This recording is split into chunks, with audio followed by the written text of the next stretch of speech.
All right. So I want to look at just a few questions here. I have my targeted questions on calculus. I think I have one or two. I couldn't get the other ones. But if we can, Tess, find me that question where we had to find A and B. If you can get me, it's a sketch, but it had to do with finding A and B. If you can, anybody find something, I just need the equation and to find A and B. Then, yeah, it was calculus. There's one in functions, but don't worry, let's just continue. I'll see what time I can get through. But please, I want to look at functions, I want to look at calculus, and look at finance. Is that okay? These three things. Then tomorrow we'll look at probability, counting principle. Then we can deal with number patterns again, and a bit of some functions. And then we're done with the whole paper one again. So then we meet for paper 2 during the class. Okay, let's run quickly. Guys, I'm going to be a bit fast today. Is that okay? Tomorrow morning you can re-watch this whole session because I want to cover as many. I chose a lot of questions, about 28 slides here.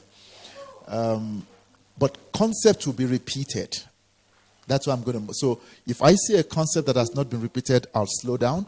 But once I get to a concept that we have, I'm just going to fast over it. Is that okay? All right. Look at this. Okay. Someone said there was a question, and this is what I got. Guys, it's all about interpretation. Please don't jump to calculate the value of P. That's where we normally have a problem. F of x equals to log x and base P. Look, if I were to quickly change that, y will be equal to what? Log x. That's my first interpretation. Makes sense? All right. And g of x is ax squared plus bx as sketched below. A is the turning point of f. Okay, so we know turning point, we know what to do, right? That is your x equals to minus b over 2a, or your first derivative equals to what? 0. I want you to see how we're going to interpret. I didn't even have time to look at the question. I just copied it. It says the point C, 2 and minus 1, lies on the graph of f. Oh, do you know I already have my P? Because it says C. And that's how I wanted to see functions. This is f. When they give me the point 2 and negative 1, what have they given me? X and y. What is my y value? Negative 1. What is my x value? 2. So what do I have? Negative 1 equals to what? Log P. And what is my x? 2. How do you, please learn this quickly. Why did I write x? 2. How do you get rid of this log? Like I said, when I'm doing a fresh principle, I'll take it slow.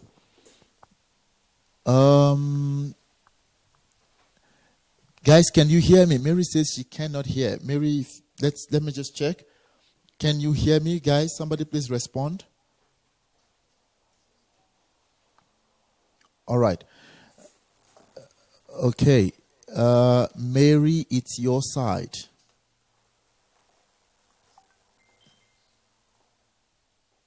Okay. Now, please quickly learn. How do you get rid of the logs? Just get rid of this P. Bring it here. You see, your P is a base. It will remain a base. That's what we're doing in finance. So if my P is a base, it becomes P to the power of what? Negative 1 equals to what? 2. Please, let's learn that quickly. Getting rid of that P there. It goes there and becomes a base. That negative 1 goes where? Up. Please, I don't know if we've learned that quickly. If our log is negative, what do we do then? Like if it's a negative log base. Then just divide both sides by negative 1. So the question is, if it's a negative log, don't worry about this. Divide both sides by what? Negative 1. That's all. Okay? Yeah? Yes, it's the inverse. So wouldn't P be the power 2 is equal to negative 1? If you want to, that is, if you want to go back to the original. So this is a log function. If I want to find the inverse of this, I'll be finding the exponential. it will give us the same thing. All right? But if you now change it, you must change your x and y. Guys, are we okay with that step? The p is the base. When it goes there, it also becomes what? The base. Yes? So I found it by just finding the inverse. Is that just fine? Can I just But if you find the inverse, you've got to change your 1 and negative 2. But that's a lot longer. What is p to the power negative 1? 1 over p equals to what? 2 over 1. Let's make it simple for everyone. What do? We cross multiply. 2p equals to 1. What is p? It's a half. Please, are we okay there? So you have your x, you have your y. P is the base. When it leaves this side, it must also become what? The base there. And you are done. The rest is exponents. Yes? Why would you root? The variable is not the power. No, I said negative 1, but I made that like, when you have p squared equals 2, then you square it. Yeah, p squared. But I got the same answer. How can you find how do you find? Don't let's do that. Don't let's do that. Don't let's do that, baby. Let's do what's the correct maths. All right? Just bring this one here and interpret that. It's 1 over p, laws of exponents. And then you cross multiply, you get your p as half. It's also fine if you just do 1/2. 1 over half. Where? Okay, I'm just having a lot of questions here that I need to sort out. Which one are you talking about? Oh, yeah, that's fine. That's fine. All right. P equals to 1 over 2.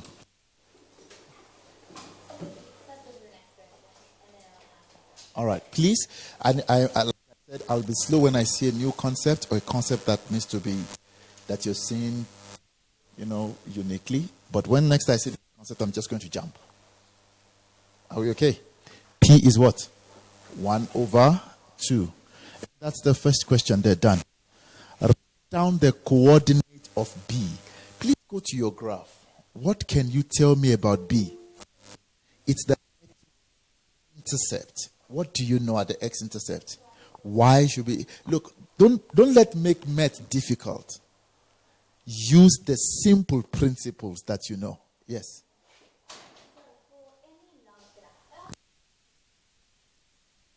Okay, quickly. So for any log graph, would the x-intercept be 1? No. Does anything to that of 0? Be careful. It won't be. I don't like the word always. Okay. All right. Write down the coordinate of B. Just check where your B is. Things about B here. Number 1, it's the x-intercept, and it lies on both functions. But do you know we know nothing about parabola? But we have an equation for what? Like very simple. All right? So we're looking at B. We know it is the what? X-intercept. Y equals to, and B lies on what? F of x. Y equals to log. By the way, guys, do we know our P now? What's our P? Half. But now we know that we are looking for what? We are looking for y, x. But we know y. What is y? 0. I want to quickly go through what I did earlier on. How do you get rid of this half? It goes over to the other side and becomes the base. I'm repeating that concept because I want us to get it. So what do I have? 1 over 2 to the power of 0. What is x? 1. So please always check. Examiner says coordinate. You must write your answer as a coordinate. So what's the coordinate of B? X is 1. And please, let's enjoy maths. I want us to flow and enjoy maths. Yes, question, quickly.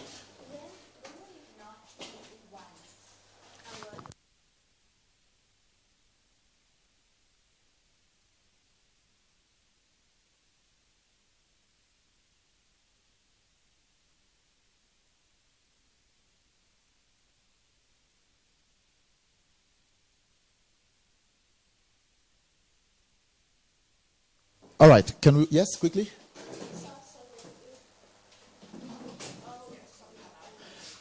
Guys, I want us to take maths directly the way it is. Is that okay? Let's be very direct as we solve maths. It's quite straightforward and quite simple. All right? Let's solve the way it is. Don't let's create a whole lot of unique ways of solving. Okay, just one moment. Those of you online, just need to sort out something here quickly.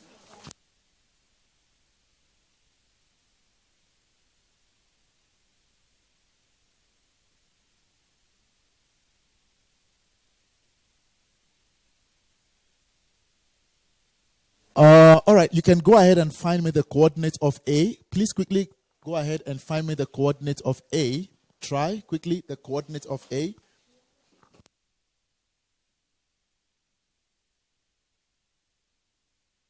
Find me the coordinates of A quickly, everybody.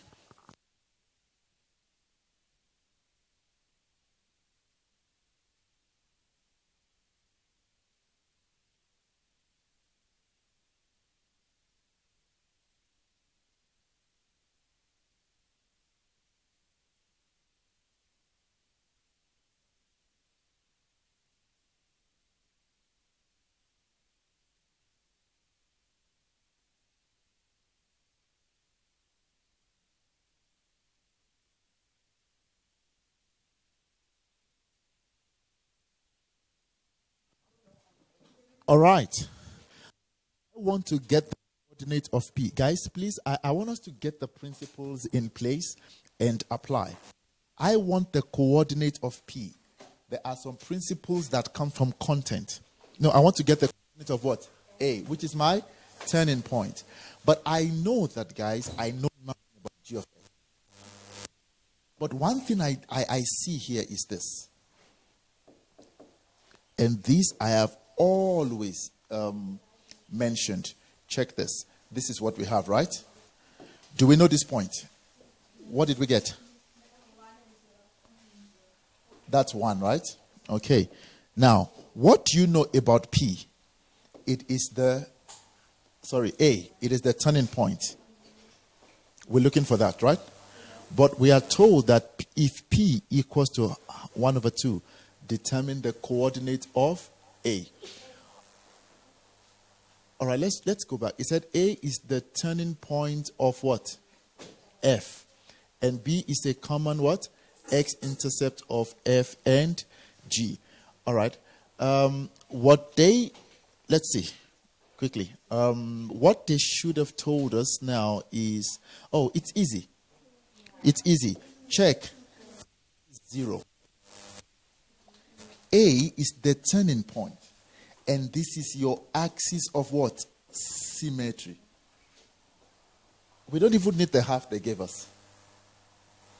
The axis of symmetry is the midpoint of your x-intercept. We've always said that. There are some concepts you mustn't forget. The axis of symmetry is the midpoint of your what?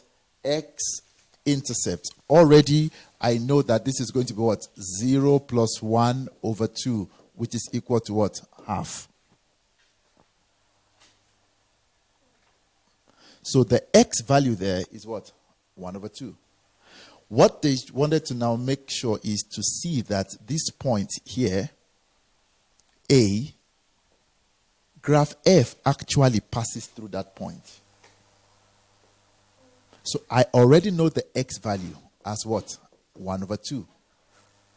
But A is on f of x. Just always check where your point is. Do I know the equation of f? What is it? Log 1/2x. Do I know my x value? What is it? It's a half. So log half and base half would give me 1. So what is my A? What A? X half. And guys, this is how easy functions can be. Identify the point. Use your x and y wisely. Substitute. The rest is algebra. So examiners will always lead you to what to do. Please, I don't want us to do hectic stuff and create it. Let's just make it as simple as it is. If we start creating a whole lot of things, then that's when we start getting wrong answers. So if I use my the inverse, right, and I found 4.2 using my inverse, would I be penalized? That's dangerous. I forget. To change. Use this the way it is. If you use the inverse, no. You know what happens? If you use the inverse, for every time you now want to calculate, you must always change x into y. I don't know if it makes sense. So, for example, my c will no longer be 2 and negative 1. On the inverse, it will be negative 1 and 2. That's what I'm saying. You might forget. Let's just do it simple and direct, and you are fine. So to find the Algebraic, that's the y So I don't want us to create a whole lot of complex things. You guys are going too far and making functions very difficult now. Yes? Because when you get the 2x intercept of the graph, Of which graph? of the parabola, Yes. 2x intercept of parabola. and you get three types of equations for that graph. Sometimes one of the equations is where the x-intercept are given in there. So now if you're given the x-intercept, and I am defining the equation of the graph, what's the equation? It's going to be a into bracket x plus 1. X minus x1, x minus x2. And if it's a cubic function, so to get the equation of a parabola, actually we're going to use it here. I think we're going to use it here now. Guys, please, I hope we are okay with this. Let's take functions the way it is. Look for the point. Know certain things about the point. Intercept. Y-intercept, x is 0. X-intercept, y is 0. Inverse, swap x and y. You'll be fine with functions. All right. Let's go ahead. Determine the value of a and b. Let's go check a and b. A and b is now what? On my g of x, which is my parabola. Here we can find a lot of ways to do this. We can find quite a number of ways to do this. But let's find something simple. I don't want us to complicate it. Let's find something simple for ourselves. So we are looking for g of x. Guys, let's go check what we know. G of x is the parabola. Okay, let's create. I want us to enjoy and get into that exam with a lot of confidence. I want us to get into the exam with a lot of confidence. What do we know? 0. What do we know? And what do we know here? Half and 1. Already we know this is our x and y. My intercept, x1. Another intercept here, x2. How do you get the equation of this line? All you need to remember is y equals to a into bracket x minus x1, x minus what? x2.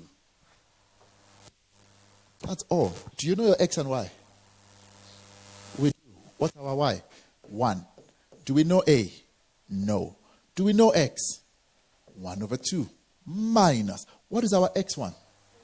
0. Functions is not difficult the way people normally say. What is x? 1 over 2. What is my x2? 1. Everybody, let's solve for a. Algebra. I'm not going to do that for you. Do that.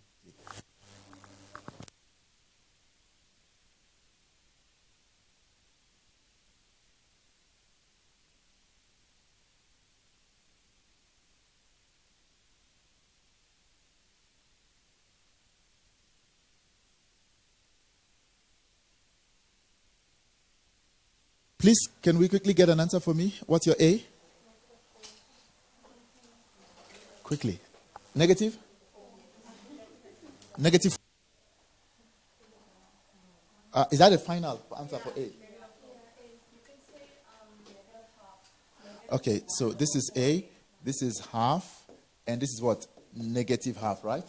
So what do we have? 1 equals to A into bracket, negative 1 over 4. Divide both sides by negative 1 over 4. What is A? Negative 4. So what's our equation? We throw it back in there. Y equals to, because we must get B now. To get B, just sub it in.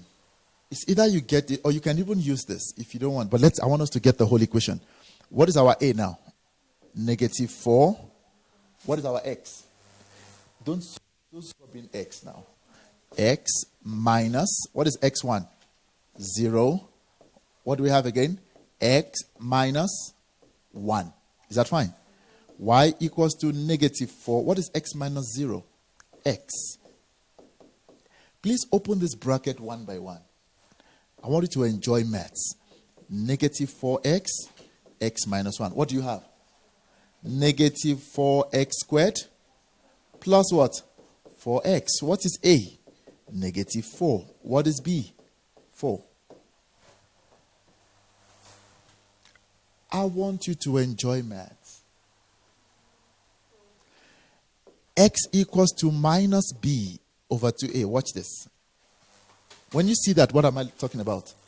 Turning point. What is my turning point? Half. I don't know B.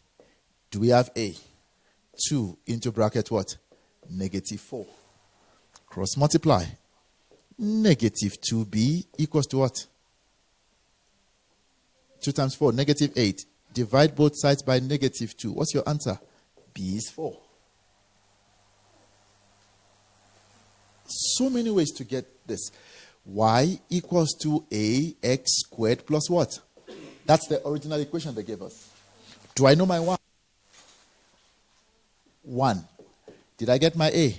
Negative 4. Do I know my x? Half squared plus b into what? 1 over 2. Half squared is 1 over 4. Multiplied by negative 4 would give us what? Negative 1. Am I right? Plus half b. Move this over. What do you have? 2 equals to 1 over 2b. Size by 2. B is 4. Functions is about substituting your x and y of a particular point into the correct equation. The rest is algebra. Check how we are just flowing, getting B the way we want. Hold on. Before I take your question.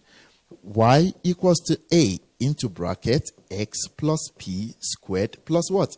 Q. Let's write this equation. Y equals to A. I need to do this on a fresh page. Can I do this on a fresh page? I want us to just enjoy maths. I know you are writing, but just hold on, guys. Like I said, y equals to, I'm going to run there's a lot of questions I want to get to today. X plus, we all know this equation, right? There's something I want to stress here. Y, I still don't know my A. What is my P? It's negative. It's half here. But when you throw it into this equation, it's negative half. Squared plus what? What's our Q value? 1. The reason I'm using this is I am stressing the change of sign. It's the X. Do I know a point on this graph? I actually know, check. I know 0 and 0. Any point. 0 equals to A. 0 minus half squared plus 1. 0 equals to A. What do you have there? Negative half, right? Negative half plus what? 1. A equals to it's 0, right? 0 equals to negative half A plus 1. Oh, sorry, squared. So it gives us 1 over 4, right? Okay. 1 over 4. Remember, the negative now goes because of the squared. A plus 1. Are we together? All right. What do you want me to move? The A. Negative 1 over 4A equals to 1. Divide that by negative 1 over 4. A becomes what? Negative 4. Check. I just want you to enjoy functions and see how to move using different equations. And here I am only stressing the change of what? Sign there.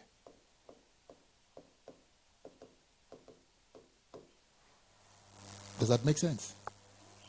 And how do you get your B from here? Let's see. Get the b is just 2, because an examiner can say use that equation. So y equals to a into bracket what? X plus p squared plus what? Q. Oh, by the way, I already have, let's use what we have already. Okay, it's fine. P squared plus what? Q. Y, do I know my a? Negative 4. X minus half squared plus what's my Q value? 1. Let's expand this together, everybody. Please don't distribute. We're at the last stage where I need to stress that. Don't distribute. X times x, x squared. X, positive x times negative half. Negative half x. Multiply that by what? 2. Please, by now, everyone should know that, right? What do we have? Negative x. Negative half times negative half plus 1 over 4 plus what? 1. Can we multiply our negative 4 in? Negative 4x squared. What is negative times negative? Positive 4x. What is negative times negative? Negative. What is 4 times 1 over 4? 1. Plus what? 1. What would that give you? 0. Y equals to negative 4x squared plus, guys, do you know why there's no c? The graph passes through their origin. 0. Check again. We come back to our equation. What is my a? Negative 4. What is b? 4. I think I've done what I can do on this. So many ways. Please, right now you should have picked anything that you feel has been confusing you should have been sorted right now. Yes? Oh, you want us to complete the square? I'll do that just now. I'll do that. But so far here, guys, are we okay with this? I have used so many.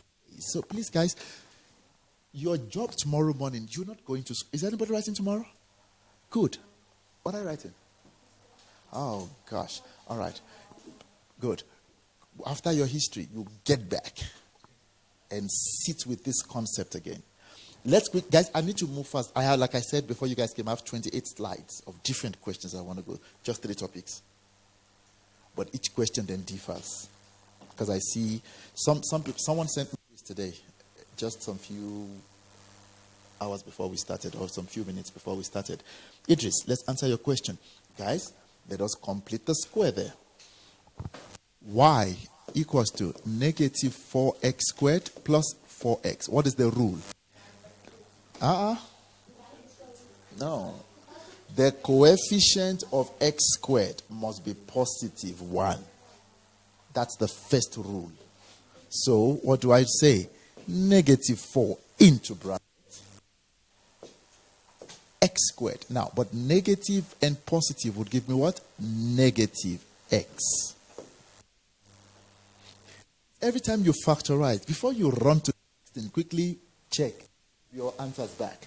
Negative 4x times x squared. Negative 4x squared. Negative times negative. Aha. Fine. Now, you want to create your platform. That's what I always say. That squared. Oh, luckily there's no constant here. If there was a constant, maybe plus c, I would have written my constant outside. But it doesn't exist here now. So what do we have? X. Now, this is negative 1, right? Over 2. So what do you have? Negative half x. Was okay, negative half x, right? But what do we need to do? We need to then square and subtract. What is negative 1 over 2 squared? 1 over 4. But we must subtract it. That's the rule. Now, can we expand the bracket? We have negative 4 into bracket x minus half x, right? Squared. Now, negative times negative. What is 4 times 1 over 4? That's my P there with a change of sign. And that's my Q. turning point. So rules. Let's rewrite the rules. Coefficient of x squared 1.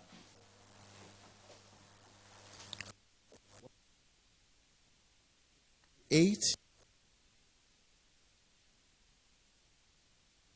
And what's your platform? A into bracket x squared plus the constant, let's say c. What do you have here?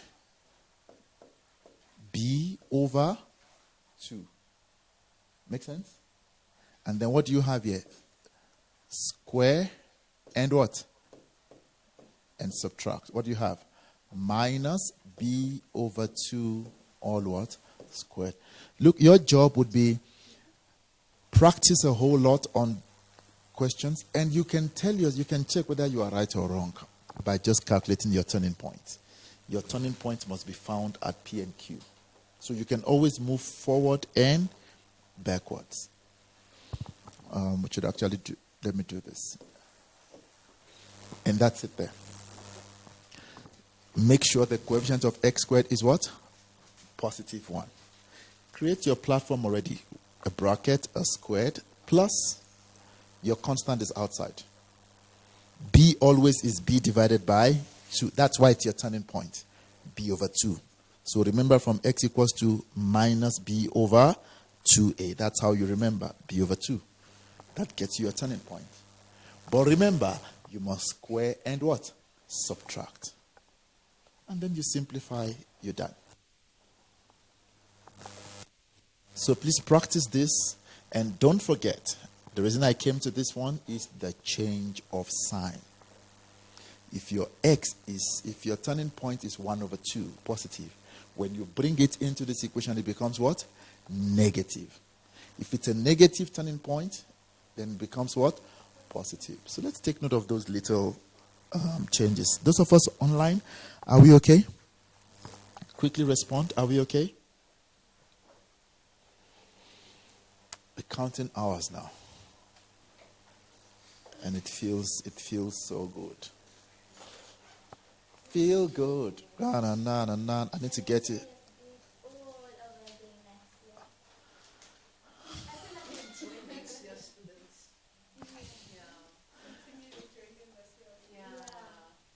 Anyway, leave me alone. Write down the equation of what is that? Listen, another way of the examiner telling you the inverse is to tell you that the graph of f of x has been reflected along y equals to x. Please take note. They are also referring to what? Inverse. And what do you simply do? Anywhere you see x, write y. Do we know our equation for f now? Okay, let's go do that together quickly. What's our equation for f? Negative what? 4x squared plus x. Okay. Oh, that's g. What is f? Oh, okay, thank you. So f, we know it's what? Log. It's a half. Okay, so this is y equals to what? Log. Is that fine with you? Now, it depends on you. Do you want to find x first, then change? I'll do both ways. Choose which one works for you. Check this. If I'm looking for x, what do? We're doing this the third time today. This thing comes here. What happens?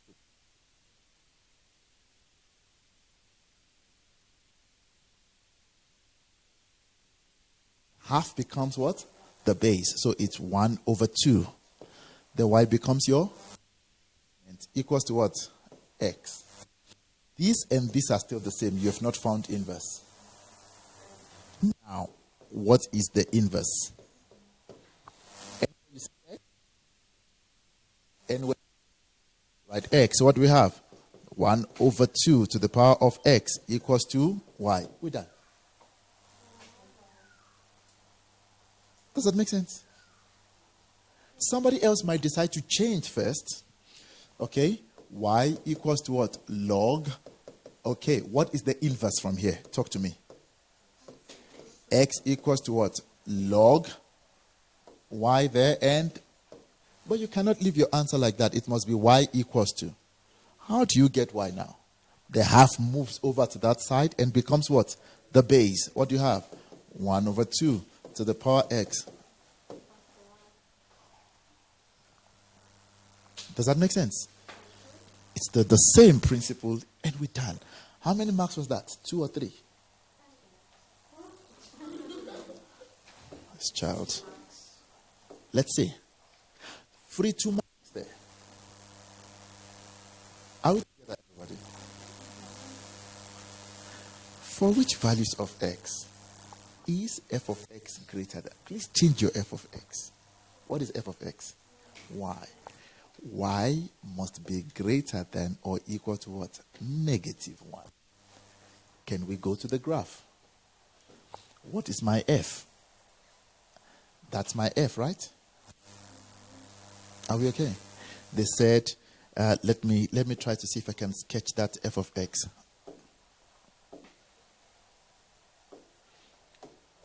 So this is what it looks like.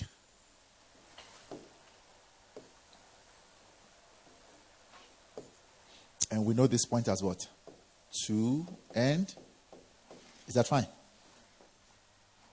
That's the graph, f of x.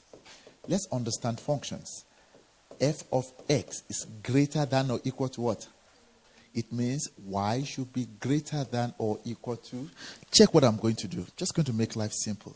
Let's draw a line. Y equals to what? Negative 1. Where would that's my y value, right? Negative 1. Let's draw a line there. What is the examiner saying?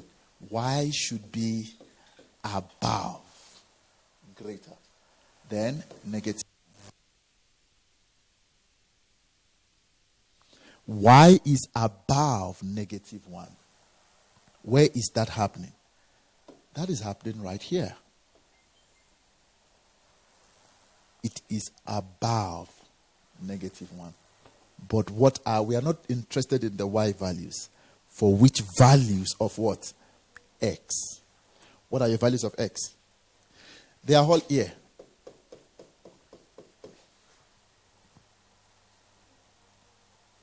Are we confused? Y is above negative 1. This is the graph that is above negative 1. This one is below negative 1. So we are interested in the x. We just trace it down. All of this. But you notice your graph is empty here.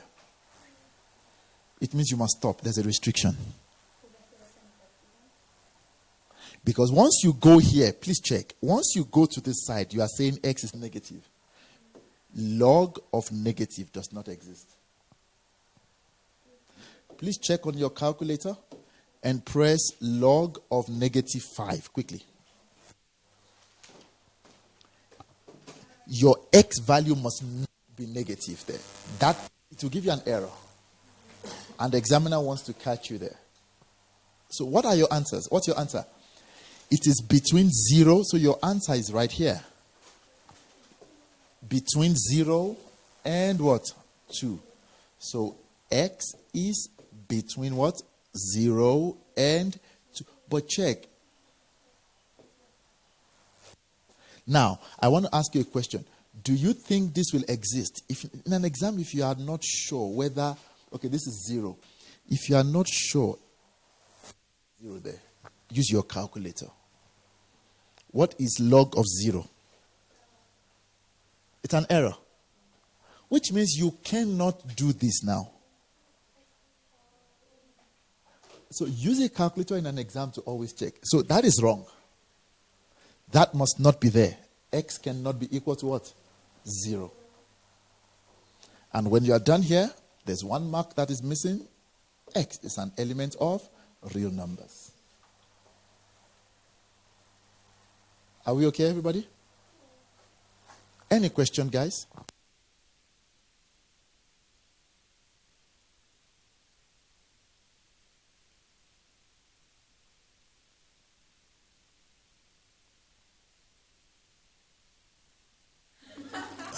right, guys. So please take note. If you are not sure of the things we've spoken about, use a calculator to quickly confirm the zero and the negative. Is that okay? But take note of what we are saying right now. I'm going to the next question. If there is no question, let's see the last one quickly. I think it's one more. F of x multiplied by what? G prime of x. Ooh, this is beautiful. F of x multiplied by G prime. Let's copy the graph. F of x. I know some of us don't like.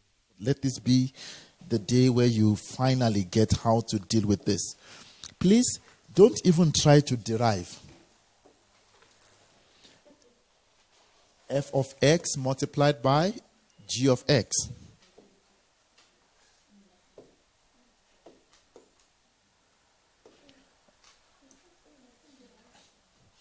Let's see. What's the question again? F of x multiplied by, is it greater than or less than? Less than or equal to what? 0. Please, let's quickly learn this interpretation very fast. It says f of x multiplied by what? G prime of x less than or equal. What does this mean? Gradient. Which one is my G? The parabola. Okay? The reason why I said don't derive is don't solve algebraically. There's a log there. You can't start punching in values all the time. So, can we quickly, what does this mean? Gradient. What is the gradient on the side? Let me use a red line. I have gradient here, right? I have gradient here. And I have gradient here. Because the examiner is talking about first derivative, which is what? What is the gradient when a line is going up this way? Analytical geometry. It's positive. Expectations. I used to talk about expectations when you find in that. So that's positive all through. And if it's coming this way, what is it? Negative. And this is 0. Explain. Which lines? Because we're looking for the gradient of G of x.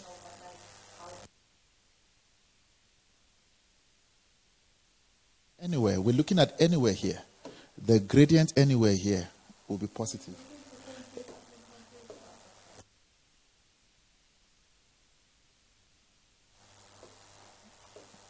Gradient here is positive. If I choose any 2 points here, because this is an increasing what? Function. And this is, your graph is what? At the top, turning point, my graph is what? 0. So, positive gradient, 0 gradient, negative gradient. But now, if we are looking for things that are less than 0, it means when this one is negative, this one should be what? Why? If we say less than 0, we want to get what? Negative answer. If this one is positive, this one should be what? Negative. Opposite signs. Guys, is it making sense? Can we go deal with, I'm going to use, let me try to use a green one for f of x. What does f of x refer to? The y values. What are your y values here? Positive, positive, positive, 0. It's y values. What are you looking for? Where they are of opposite what? Signs. Just use a ruler in an exam. Move your ruler from the left to the right. What signs are you touching here? You are only touching positive. Because that F does not even exist on the left-hand side. So where do we now start reading from? From here. Are we together? Remember, this graph continues. So it's all positive. What are we touching here? Both positive. What am I looking for? All right. Once you see it, you are looking for, check this. What do we have there? positive and 0. I don't know whether you understand my 0. Examiner is talking about the gradient.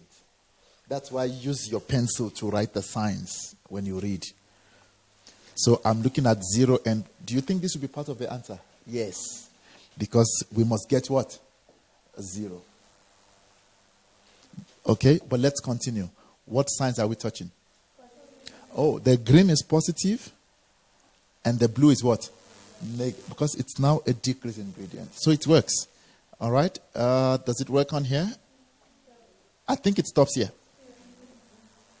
Because immediately I go beyond that. What signs am I touching? Negative and negative. Oh, so my answers are between here and here. We all see that it's different signs there. Positive and what? Negative and 0. Do we know the x value here? 1. Do we know the x value here? Half. Oh, so my answers are between what? 1/2 and 1. But examiner is including anywhere both of them are 0. Any one of them is 0. 0 there, we have a 0 there, which is at half. We have a 0 there again, the green one, and x is an element of real numbers. We're done.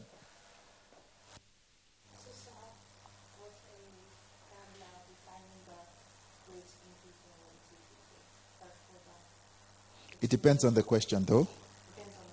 Here we're talking about gradient, so you need to read the question well.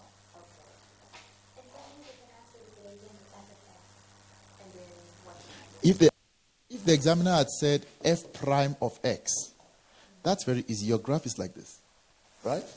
Join a straight line. A straight line, any 2 points. Let's find any 2 points. 1, 2, right? Because they will ask you this on a hyperbola. Do you notice if I join 2 points, a straight line, my gradient is already negative. You don't need to derive, guys. My gradient is negative there already. Then I put my signs and walk through. That's all.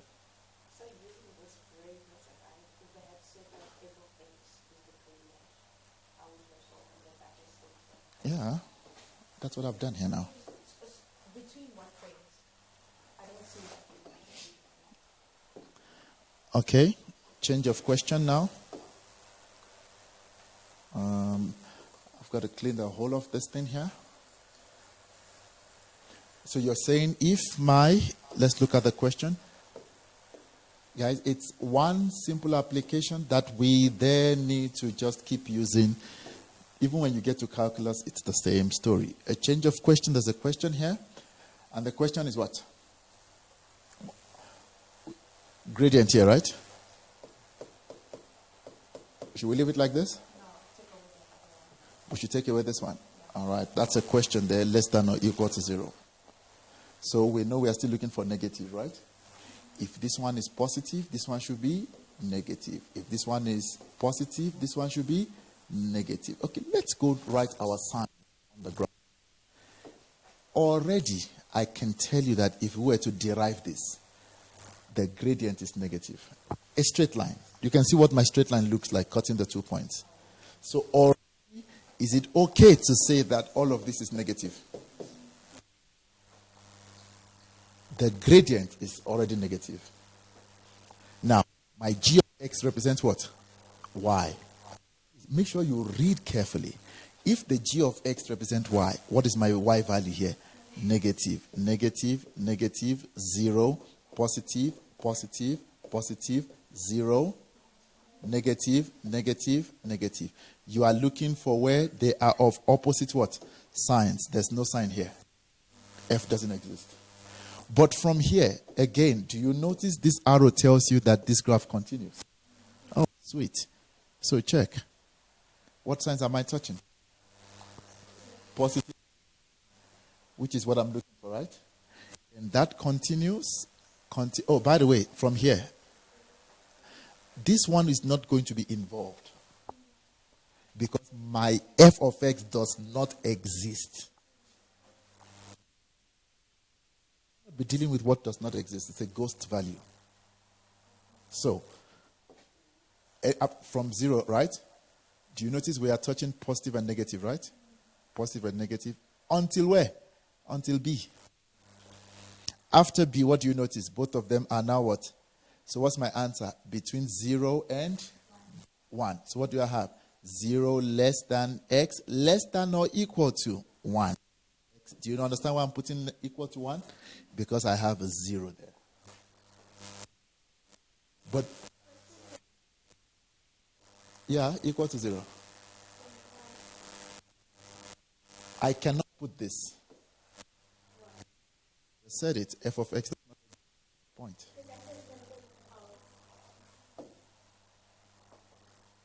We're done. So interpret that. Easiest way. Use your plus and minus on the graphs. Take your ruler. Guys, I want us to do things like a baby. You don't want to go into the exam feeling, no.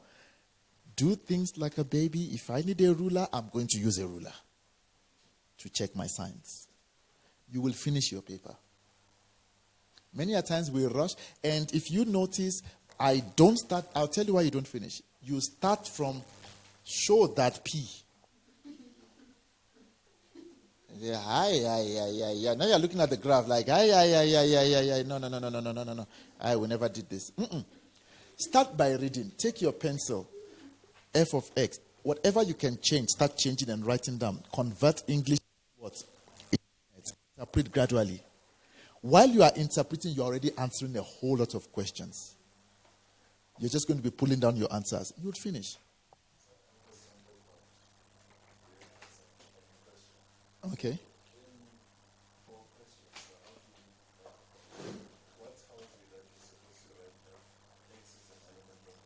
Anytime you're writing X, please put real numbers. We do it on functions. No, we do it on functions. X is an element of real numbers on functions.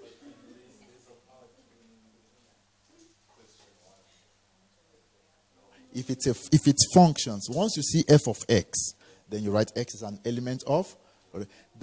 In functions, the only time you don't write x as an element of real numbers is if your answer is x equals to. So for example, if I do something and say my x equals to 1, then I don't write x as an element of real numbers because I'm saying my x is just one value, which is what? 1.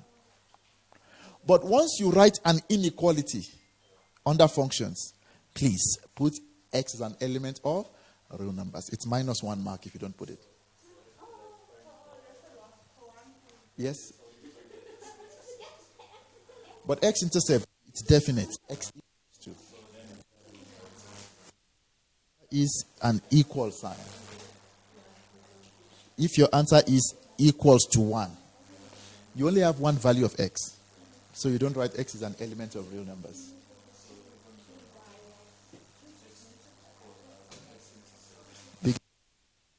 Do your x-intercept? Good. When you have this, x equals to. But once you say x is greater than 1, x is an element of real number.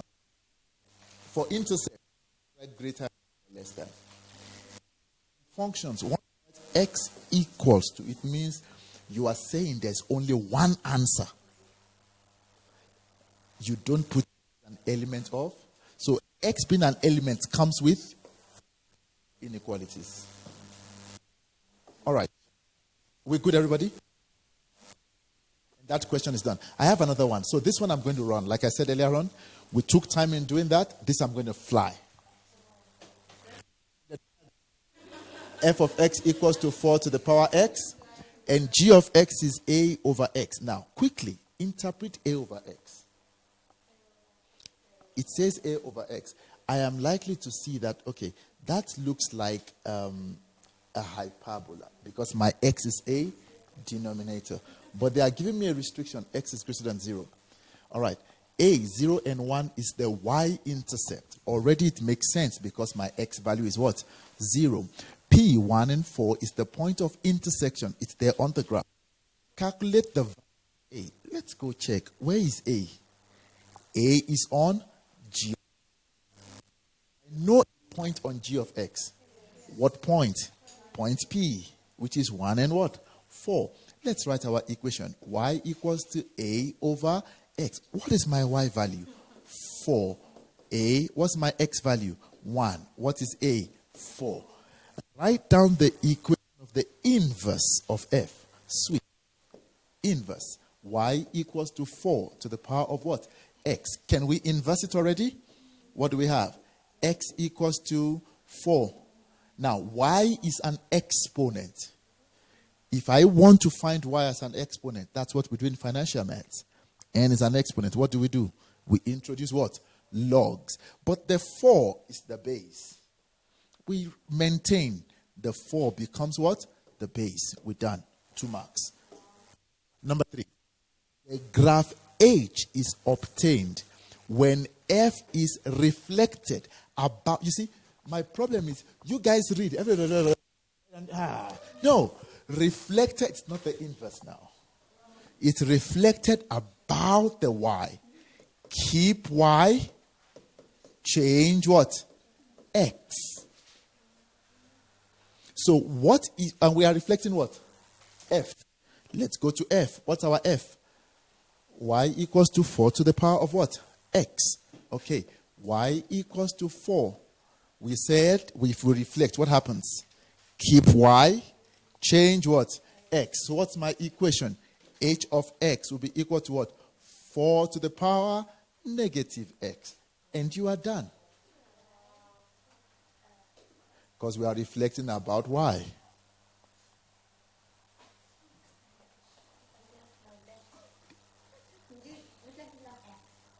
If you are reflecting about X, what do? Keep X, change Y. When you mean change, you mean sign. Yes, that's what we say. Change the sign. And if you want to rewrite this, can we rewrite it? What will this be? Remember, it's negative there. So this is basically like saying 4 to the power negative 1 times X. And what is 4 to the power negative 1? 1 over 4. Should you want to rewrite? But if you don't want to rewrite, you are fine. Leave it like that. Write down the range. Guys, I told you I'll be moving now. Write down the range of Y equals to negative. Now, what have they done? They have reflected about the X. Because now they have changed what? Y. Okay, it's very simple. Y equals to negative. What is f of x? What is our f of x? We got f of x, right? Just put it there. That's the equation. Now, the question is, what is the range?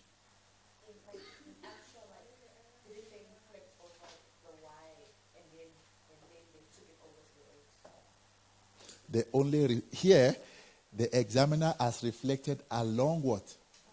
The x, and that's why you see a negative in front of the y.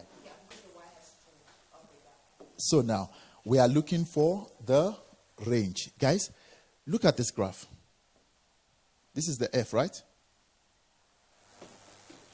If we were to reflect, I've taught you reflection. Now, reflect along the what? X. It means that x becomes the mirror. Now, this graph is above. Where will it be now? Below. Make sense? And check this point. If you are confused, check that point. How far are we from the mirror? 1 unit. So where should we be below the mirror? 1 unit. That point comes there. Check this point. How far are we from the mirror? 4. So where should we be? 4 units below. Do you see your graph?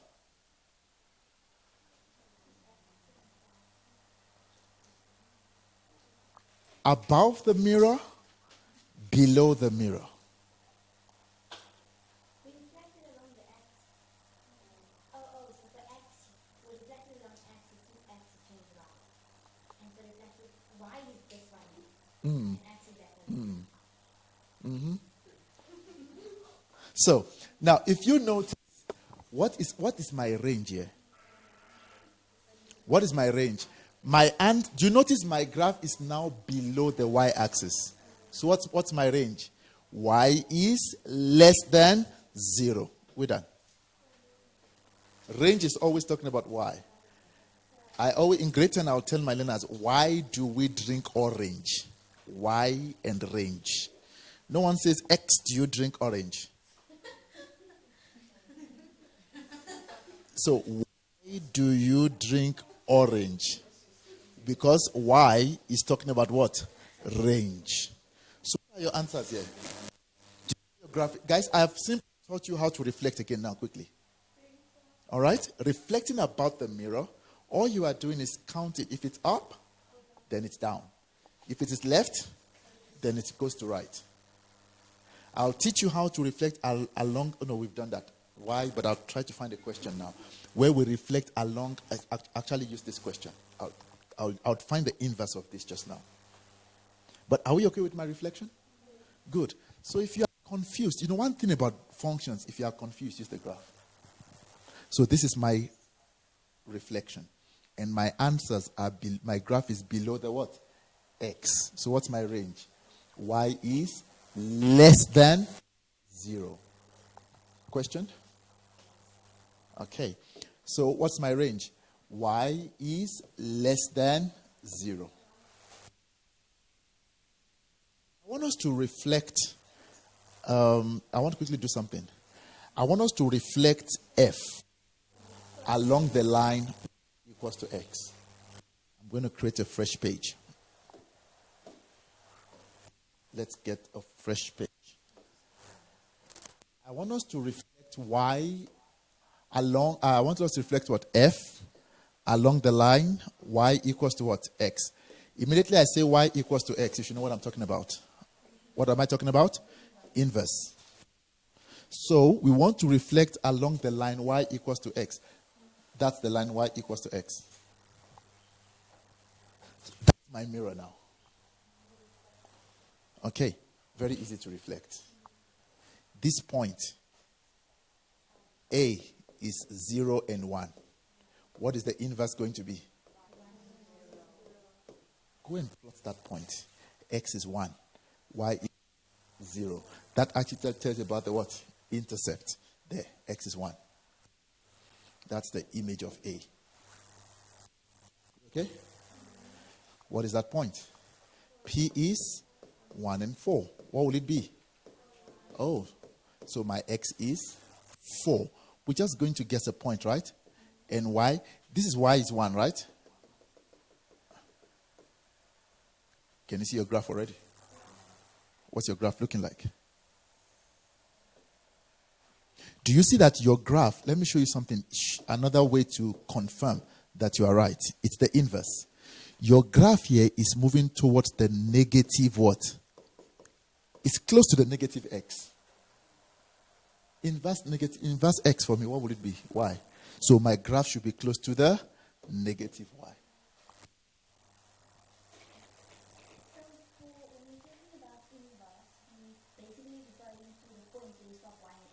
Inverse.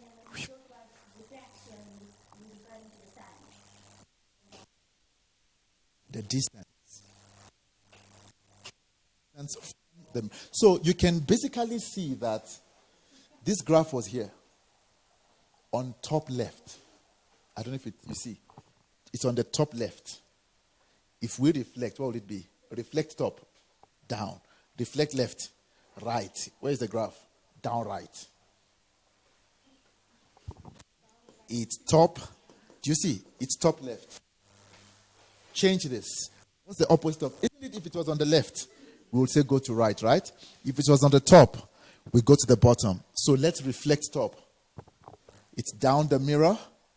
Is it left or right? The original is left. We're done. Yes, Fahima? Y asymptote becomes your X asymptote. Your domain here becomes the range, yes. Your range here becomes the domain there. Where anywhere you see X, you just write in Y. Let me answer that quickly before you ask your question. Look at F. What's our domain? Those tells you it is all X values. So, domain here is what? X is an element of real numbers. But anywhere I see X on the inverse, what should I write? Oh, we are done. But Y cannot be the domain. It's the range. Look at my f of x. It is all above the x-axis, right? So what is my range here?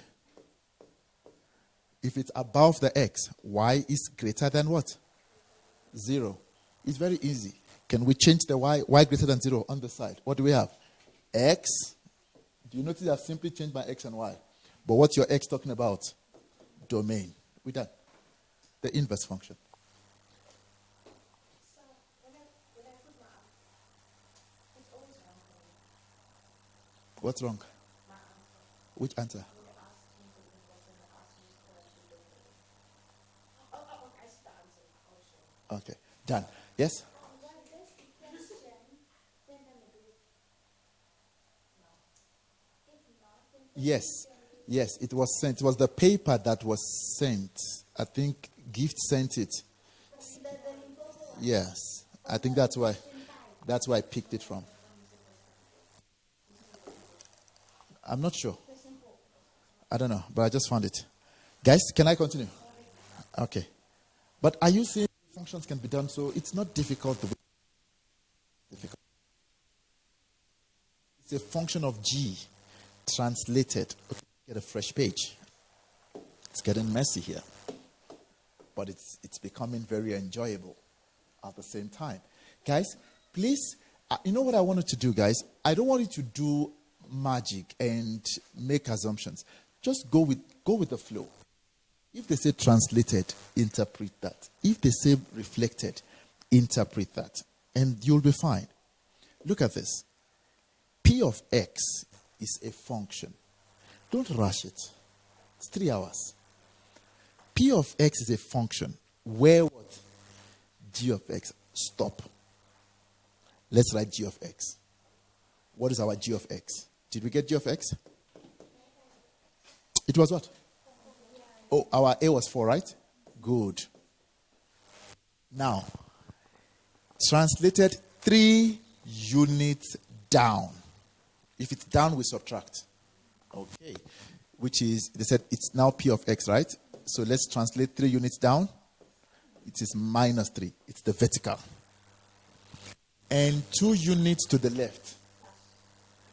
X's are always deceiving. Left would be what? Plus. Plus how many units? Done. 2 marks. Next.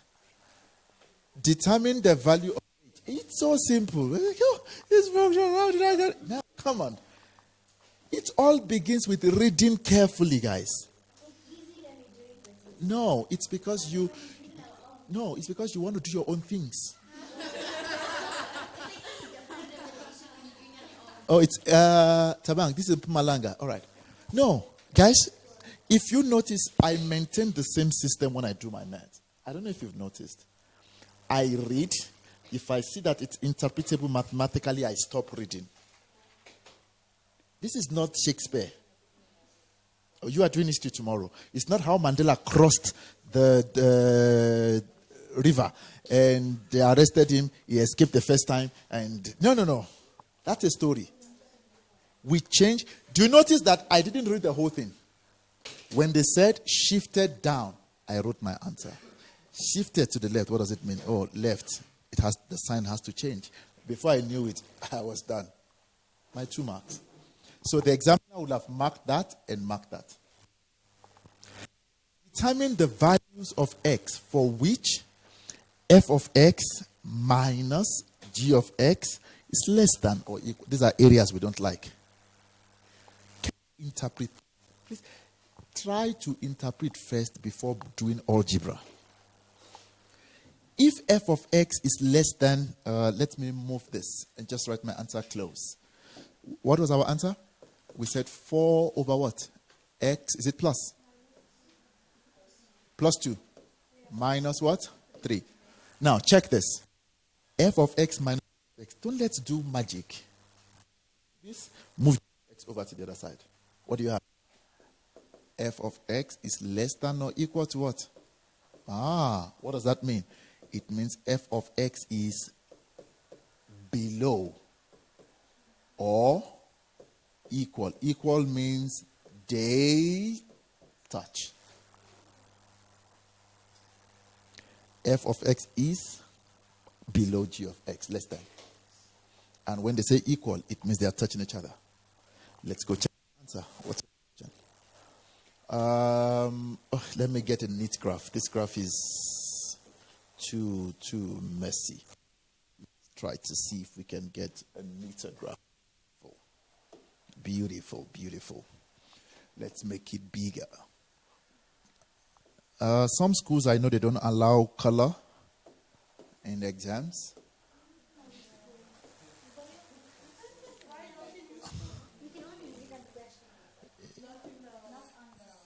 But I don't know, do they allow it in your schools? They don't stop you from using color on the question paper, right? You're not allowed to. I know some schools, but you have a pen. No, not on the answer, on the question paper. You can highlight. If you are able to highlight, please highlight.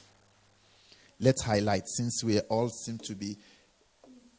Check f of x and what? G of x. Which one should be below? Let me move this here. What are we looking at? F of x should be what? Below g of x.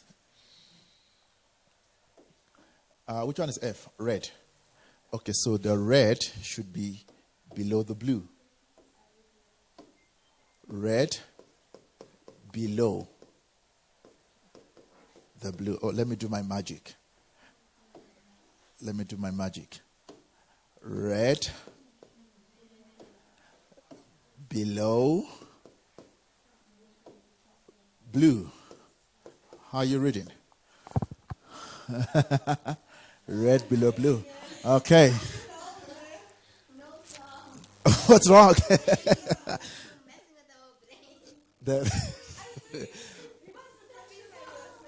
red below the blue. It's nice, ne? Okay. Let's explain with you. I want to make sure you are able to concentrate. All right, concentrate. Exactly. Just read the. Just read. Okay, guys, let's answer. Where is the red below the blue? Look. Let's quickly. If you are not sure, check the points. The blue does not exist here. The blue doesn't exist.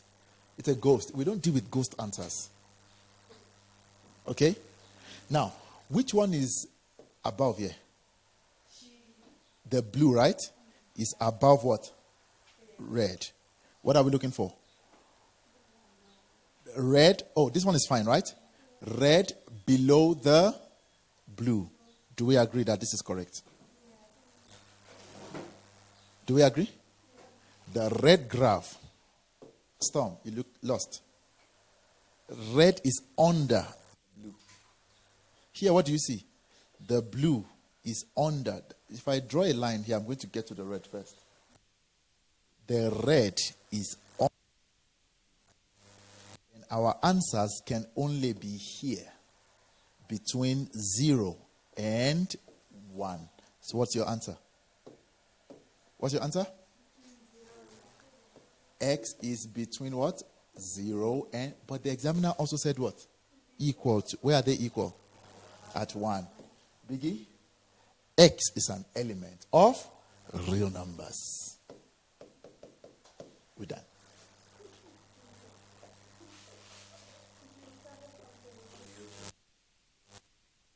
But if the examiner... If the examiner had said this, watch this.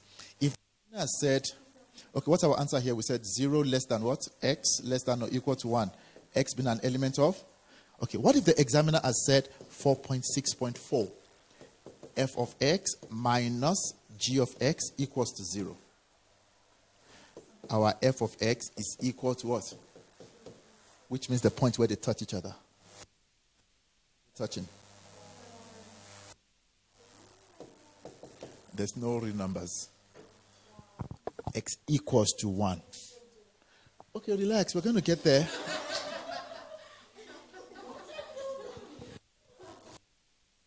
Are we okay? Because I said equal to, I cannot be saying element of real numbers again. All right. Please don't be afraid of the question. It looks scary, but let's interpret.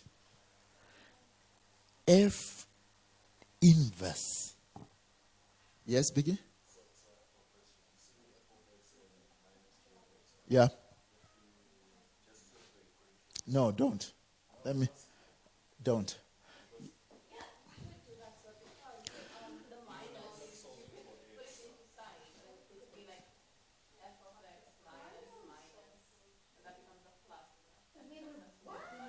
Please, my word of advice, use the graph.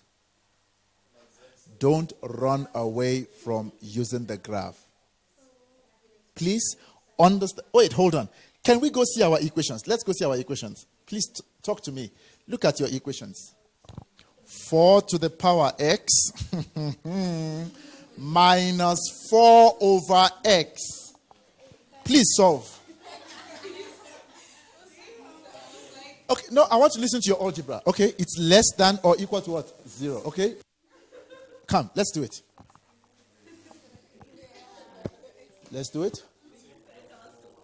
Okay, we take the 4 over to the other side. Okay.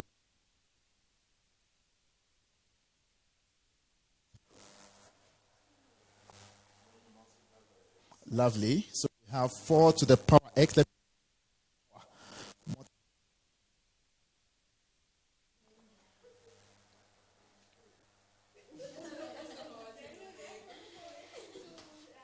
Are we done?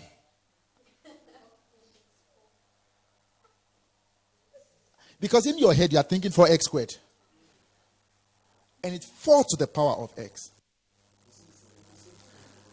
Leave me alone. Please. We use the graph, please. Use the graph. Interpret the graph, guys. Very important. It becomes hectic there. The only time it's nice to do algebra is if you are working with a linear and a parabola. But once it comes to a hyperbola and an exponential, please. See that exponent there? It's a problem. But will you be able to do it with the hyperbola and a parabola? Okay, Vicky, I want to answer you. All right, less than or equal to 4. Okay, where should I use logs?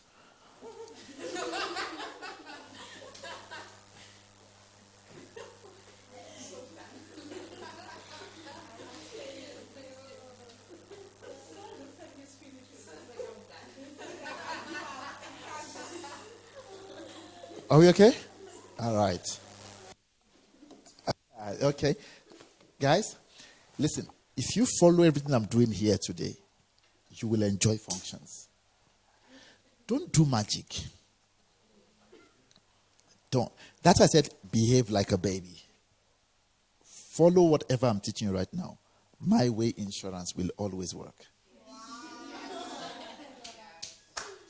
Don't even ask me whether if it's exponent and whatnot. I'm not even going to entertain that question. Are you going to ask me if it's parabola and whatnot? No. Please use the graph. End of story. We're ending our discussion there. Can we look at this one? What is this? Inverse of x. Guys, I want us to learn how to make maths easy. Examiner says what? Inverse. Did we get inverse anywhere? The equation of the... Did we get the inverse? No. Right? The only thing was we sketched the graph of the inverse, right? We did sketch the graph of the inverse. Okay, let's go again. What's our f of x? That's our f of x there. Remember we did the inverse earlier on, where we're writing the range. Was it the range we were writing? Okay. Can I quickly deal with this particular one? So,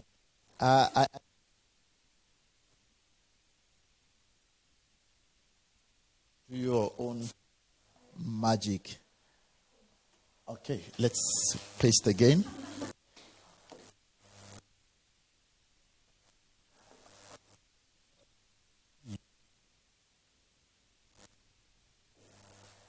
examiner says the inverse, right, of x is it less than or equal to? Is it less than or equal to?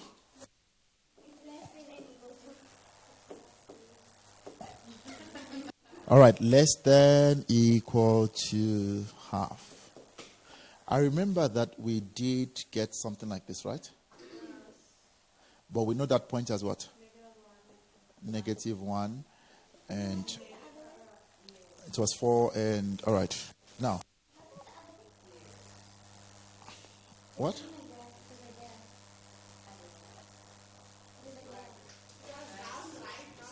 Oh no, this is the inverse, right? Oh, sorry. So the inverse, we did the inverse earlier on, right? Okay. But let's see. Because you didn't sketch because we did not, examiner did not ask us to sketch. Okay, we got this, right? All right, we got that. But did we get an equation for the inverse? Yeah. We did. I remember the equation. Let's go back and find it. Where is it? Oh, we've done quite a lot of questions. Y equals to what? This is our inverse, right? Y equals to log. All right. So our inverse, quickly, is this. We said log of what? Was it that? Okay. Log of what? X is 4. Is less than or equal to what? Half. How do you get X? This is about the 4th time we're doing this today now. How do you get X? Right? So what does it become? X is less than or equal to what? 4 to the power what? Half. X is less than what? Note. I told you this guy must always be greater than 0. That's where they want to catch you. If your answer like a calculator, it must not be negative. So what's your answer?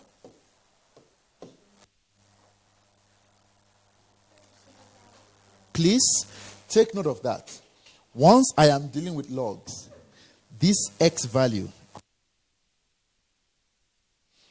must always be greater than what? 0. Got x is less than. You leave the answer as x is less than or equal to 2. You know what you have done? You have included 0 and negative values. But x should always be greater than what? 0. So you need to put a restriction.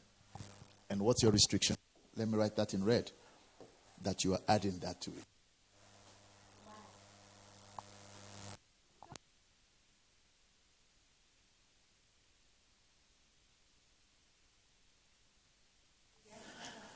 So, remember what is missing? X is an element of real numbers.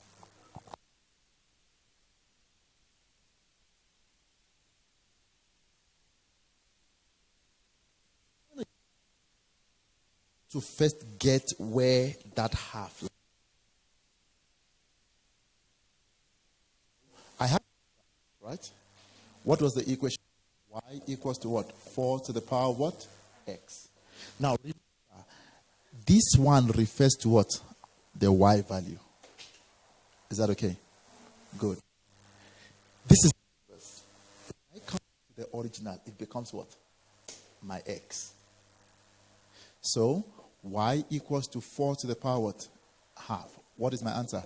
2. What is the coordinate here? This is the what? The exponential, right? This is f of x. When x is what? Half. Y is what? 2. Now, on the inverse, what will it be? When x equals to 2, y is equal to what? Half. Go and look for that point on the graph. So this is me using the graph now. I need to find where my x and y is at. When x is what? 2. Remember what value of x is this? 1. No, sorry.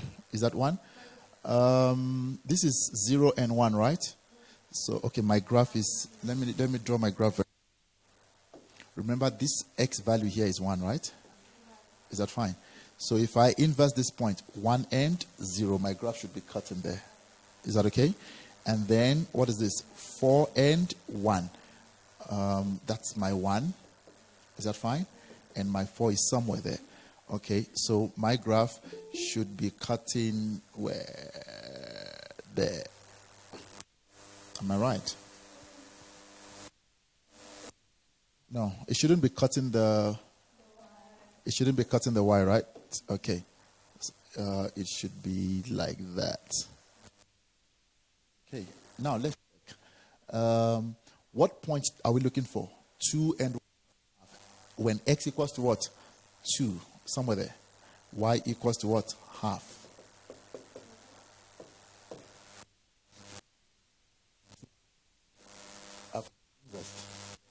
Now, examiner is saying your y value on the inverse should be greater than what? Is it greater than half? Greater talks about above, right? Is it greater? No, sorry. Less than. Where is that point? Your graph should be below half. Where's your half point? That's your half, right? Where is it below?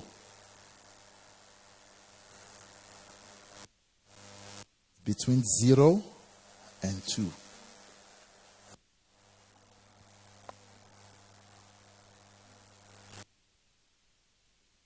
And half. Between. So it makes sense when I told you that your x cannot be 0. Because when we sketch that graph, it's not touching. My y-axis became my what? Asymptote. So it depends on... Before I could do that, I had to go look for my values first on the original function and brought it back to the inverse. But I think this one is simple enough. If you just need to remember, my x cannot be 0 or less than what? 0. We're done. So it's a matter of carefully interpreting. They said inverse. So just, if you can remember this, I think you're fine. The 4 goes there. But know that because I'm using logs, my x cannot be what? 0 or negative. X has to be. So if I were you, just do this. Log x, just say y equals to log x. X must be greater. Just put that at the back of your note. That's the rule for logs. X must always be 10, 0. You're done. So if you x less than, what happens? Don't leave your answer as less. There must be a restriction because x cannot be what? 0 or less than 0. And you're done. And if you are using the graph, you sketch, you find. Do you see what I did? This was y, right? But it was on the inverse function. I went back to the original function and made it my what? X. Remember inverse. Inverse it, find the y value. Then brought it back to my inverse. There's a lot of steps going on there. Okay, I want to believe if when you rewatch this, you should be able to rewind and get that. Okay, we're running out of time for other stuff. All right, let's look at this one. X multiplied by what? G prime. Are you going to derive? No. We don't need to derive. What's our G? 4 over X. Okay. This one is solvable by algebra, if you want. Because it's a simple thing. Because it's only one X that is underneath. It becomes 4 to the power what? X to the power negative 1. You can derive. But can we work it out without deriving? All right. X multiplied by what? G prime of X less than 0. Okay, let's create. I didn't even know we're going to go into much functions. But it's okay. Functions is 40 marks. So it is worth every cent.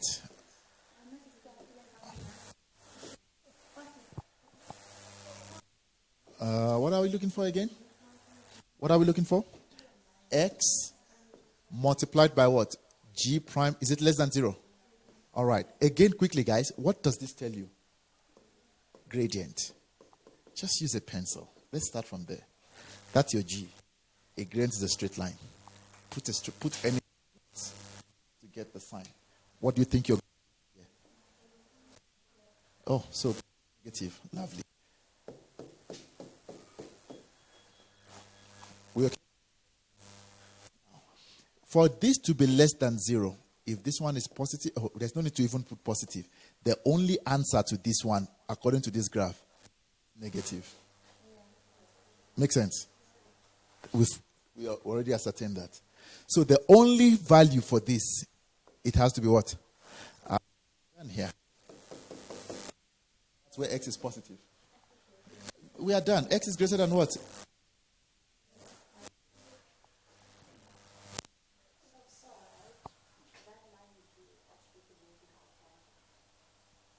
Gradient, not tangent. Gradient. G prime means gradient. It's not tangent. Tangent is a line there. I'm talking about gradient. See, tangent is called instantaneous gradient there. But I'm not interested in that. I'm interested in gradient at any 2 points. And we're done. Bonga, are you confused? Why am I only using? No, I know, I understand this, but I was confused about the other question. Which one?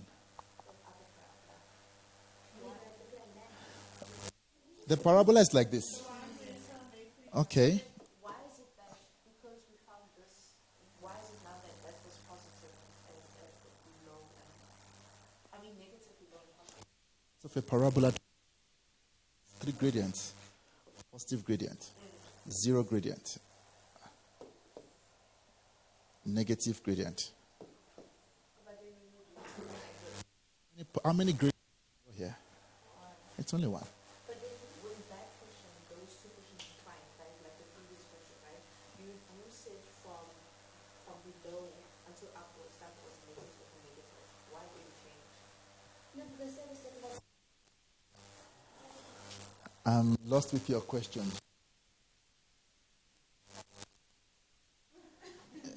Please take note of the notations. Examiner says f of x. Let's go. Let me see what that question is. Here. I should go forward.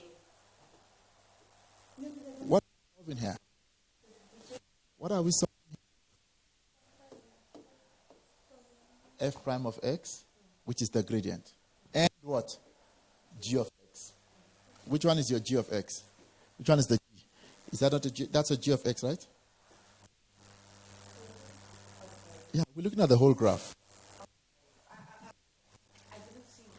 Negative, negative. Still referring to what? G of x there. But if I go back to this, it says what? Where is it again? Is it f prime of x? Check there. We are looking at what? That's the only G that I have. So I'm only working along that graph. If it was a hyperbola and it has this, I'll be working with this. But even if it's a hyperbola, are you aware that the gradient here is still negative? We're done. So what on the graph you are given, interpret that. Yes, Fahima? Mm-hmm. No, it's the turning point there. Remember, when we do calculus, that principally means gradient. But gradient at this point is equal to what? That's why we call it turning point. The gradient of a straight line is 0. So when we talk about calculus, actually, this is what we are talking about. Everything revolves here. This is what calculus. This is the whole thing. So a line that is that, it's a horizontal line. What's the gradient? Where is it 0? It's a tangent to the turning what? Point. So replace that there. That's why at the turning point, the first derivative is equal to 0. So this is the principal thing. When we say first principles, we are actually looking for gradient. So for example,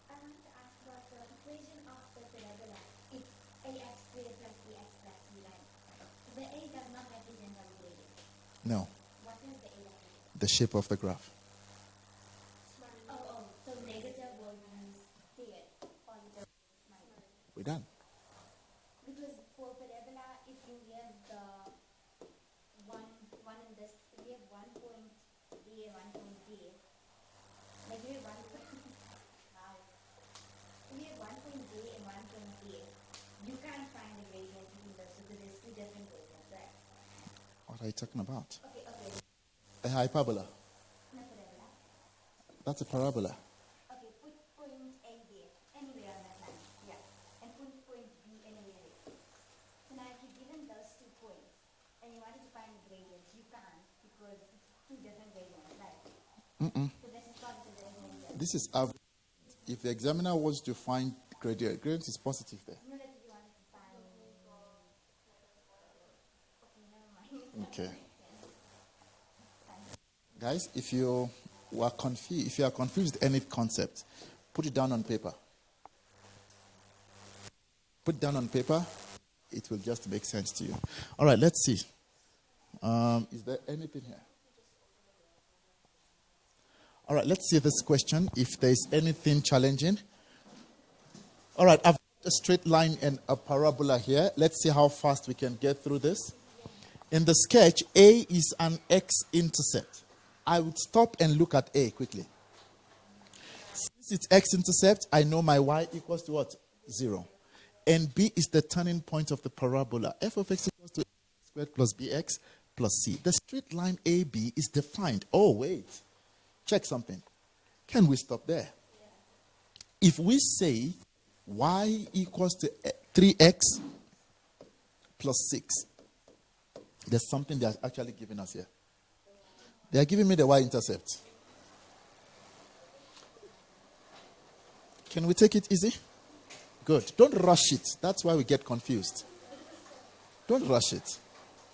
I know that the only thing I know here is, watch this. I want you to see how many things I've answered. I have answered my turning point. My y is 6. It means that point is what? 6. And that's my turning point already. Already I know my turning point. First question. 6. Done. Guys, we rush. That's the issue. Take your time to interpret, okay, what is that? Go to the graph and write it. Already I just saw right now that one is done. It makes it easy. Don't jump. Nah, relax. D is negative 1 over 3 and 35 over 6. It's a point on F, all right. And CD is perpendicular. Lovely. We might be told to calculate the height somewhere. Vertical distance, because they told me it's perpendicular. Vertical distance, top minus bottom. All right. Zintle, which one should I repeat? Y equals to mx plus c. C is known as the y what? Intercept. And that's my y-intercept there. And that's my 6. We don't even need to calculate. That's why we just say y is intercept. 3.1 I just did now. Can you see your graph is turning there? And what's the x value? 0. What's the y value? 6. So for f of x, c will also be 6. C would be 6. Because it's 0, 0, 0. Done? One is done. Just by reading. Yes? No. It's just telling us that it's a straight line. That is parallel.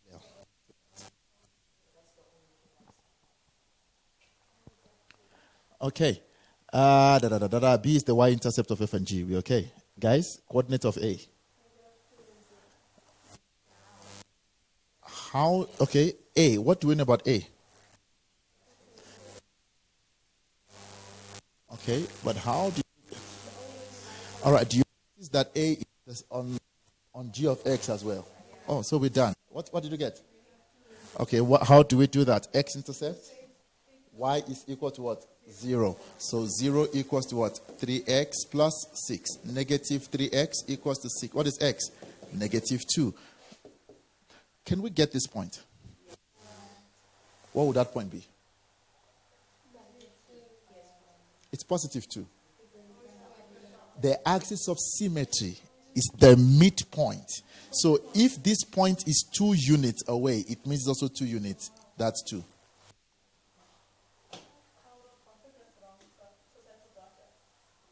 Okay. I think we did mention that today. We're done. Determine the equation of the parabola. Easy. There are too many ways. I did about 4 ways also earlier on. Okay? So let's use this one. A into bracket x minus x1, x minus. Do I have a point on the graph? Which point? I have, do we really need to go through all of this? Let's see. How many marks? 4 marks. No, we're looking for, I don't need D. D is a point. Guys, there are just too many ways. I need to find A. Easy. X equals to negative B over what? 2A. Right? Let's see. You know I can do this with this. I should do it. Wait. I want to do it. I want to do it in a different way. I want to do it in a different way. What? Z equals to what? Minus B over 2A. Cross multiply. Minus B equals to what? What is B?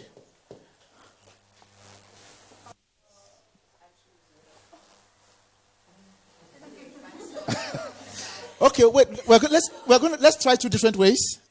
Okay. Wait, hold on, people. Have I done anything wrong in math here? Wait, have I done anything wrong in math? Okay, hold on. Or am I confusing you? I know yeah. 2A times 0 is 0. Okay, now check. Look at this graph, equation. It says y equals to what? AX squared plus BX plus what? C. Already we got our C. It's the y-intercept. 6. My B is 0. We agree? Okay, according to this. So this whole thing goes away. I'm looking for A, right? Okay. Let's see. Equals to. Do we point on this graph, X and Y? I can actually use D, or I can even use my intercept. My intercept there is negative 2 and 0. When Y is A, X is what? Negative 2 squared plus 6. What is negative 2 squared? 4. So 0 equals to 4A plus 6. Move whatever one you want to move. Negative 4A equals to what? 6. What is A? Okay. Then I can just throw everything back in, right? So what will be my equation? Y equals to. Did we get A? Negative 3 over 2x. What's our B? 0. What's our C? 6. Okay, let's come back here. Oh, thank you. X squared. Can we come back here? All right. Maths. Y equals to A, blah, blah, blah. Do we have a point? What's our point? 35 over 6. Okay, beautiful. 35, you like fractions. A. Do we have the x value at that point? Negative 1 over 3 minus, what's our x1? Negative 2. So it becomes plus 2. What else? Negative 1 over 3. Aha. So put all of that in your calculator. Quickly. Quickly, let's confirm. A into bracket. At least you are seeing what I'm doing here, learning something that you can go through. As long as your math principle is correct, you are safe. Yes?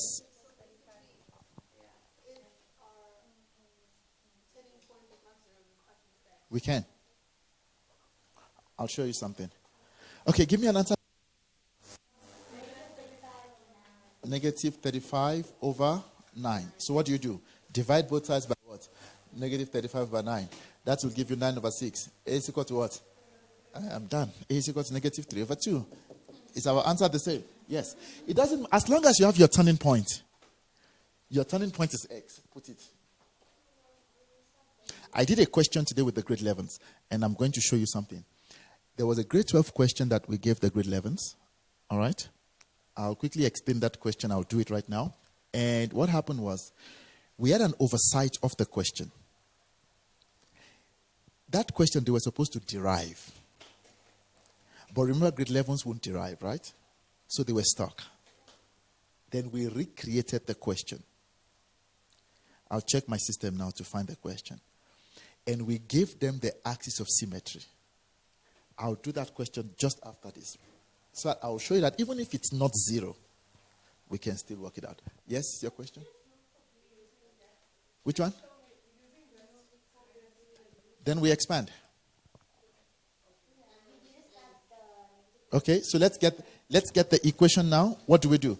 We are now looking for what? B. So let's expand. Y equals to A into bracket. Oh, we know our A right now, right? What's our A? Biggie, I see your hand. I'll come back to you. Leave the X. Y minus 2. Plus 2. And X minus 2. Okay, what do we have? Already I see that that's a difference of 2 squares. So I don't even need to waste my time there. X minus what? 4. Let's expand. What do we have? Negative 3 over 2 x squared. Negative times negative? Positive. What is 4 divided by 2 there? 6. Do you see there's no x? Since there's no x, b is the coefficient of x.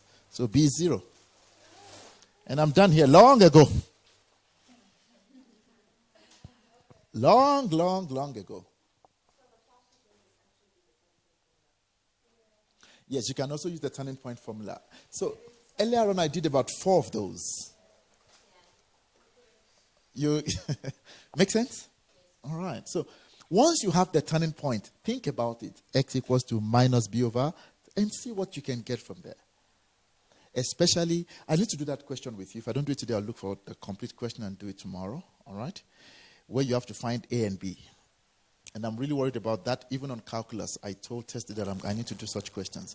Where an examiner gives you ax cubed plus bx squared, and you need to find A, B, C, D. I need to do all of those. Okay.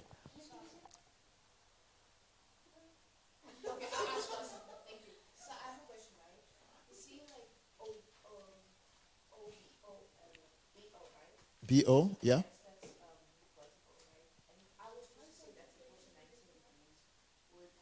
What is equal to 90? Which angle? Please be specific. Where? Now you are talking. You can't say BO. BO is a line. I said BO. Yeah. That's a line. Yeah. It's on an angle. Okay, so please put 90. Where? Between where? No. I need you to listen. I'm worried about what we say, because what we say is what we're thinking. Yeah, that's what I'm thinking. No. BO is a line. She corrected you. She said BOA. There's an angle between those two lines.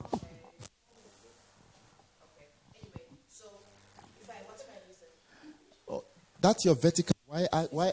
It's yeah. Y is vertical and X is horizontal. Is that a reason? No, it's just 90. Okay, so can I just... That's your Cartesian plane. So I don't have to give reason. No. My teacher told me I have to. What's the reason? I don't know. She doesn't know.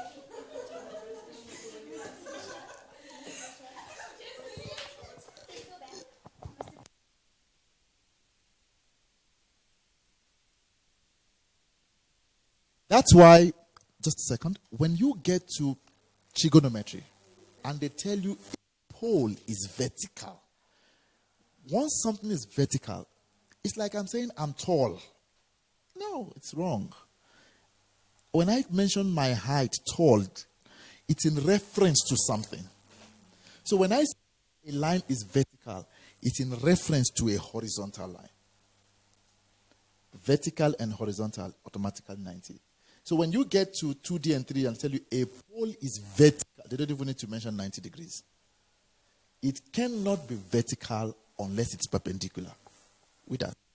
That's why your y-axis is vertical and your x-axis is what? Horizontal. Angle between them, 90 degrees. Yes? Can you just go back? Okay, I should go back. For this one, if you have not picked out the reverse difference of two squares and you fold like a normal. It's okay. Like a normal person. Okay, let's foil like a normal. So I'm not normal. Thank you, Tesmia, for telling me that I'm not normal. X times x, x squared. Why 4? X times negative 2, negative 2x. 2 times x plus 2x. Positive 2 times negative 2, negative 4. What is plus 2 minus 2? All right. So what do we have? If we get x minus 2 to the power, x minus 2 squared, okay, we get that numerator. Yeah. That's a normal thing, but we say x squared minus, then we do that one times that one. 3.4. Calculate the length of CF. Now, why is CF? CF. Now, it's a vertical. They told us it's perpendicular. When it's a vertical length, what do we say? Top function minus the bottom function. So we are looking for what? CF. Check here. The length. Find the length of that. Who told you there's nothing? Who told you there's nothing? Find which whole thing? Do you notice this is 0 here? What is the y value there? This point is on G. And I know my D. X value is negative 1/3.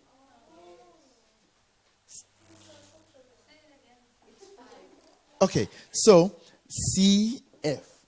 It's a vertical line, right? Do I know the x value at that point? Oh, we're done. X value is what? Negative 1/3. It is top function minus bottom function. Or you can simply say the difference in the y values. When we say top and bottom, it's okay. Now, we know f. F is that point. Where is f? F is on g of x. Do we know the equation of g of x? What is g? Y equals to what? 3x plus what? 6. Do I know my x value? What is your answer? So show the examiner that you got that, right? Plus 6. What is your y value? Is 5, right? Oh, so what's the distance here? 5 minus 0. Because we're starting from here, we go 5 units up. CF is 5.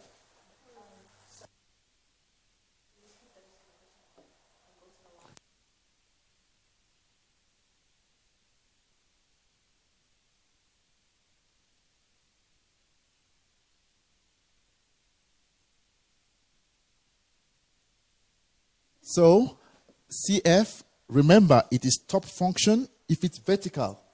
Top function minus bottom function. And which one is on top? G of x. So we show the examiner that we are substituting.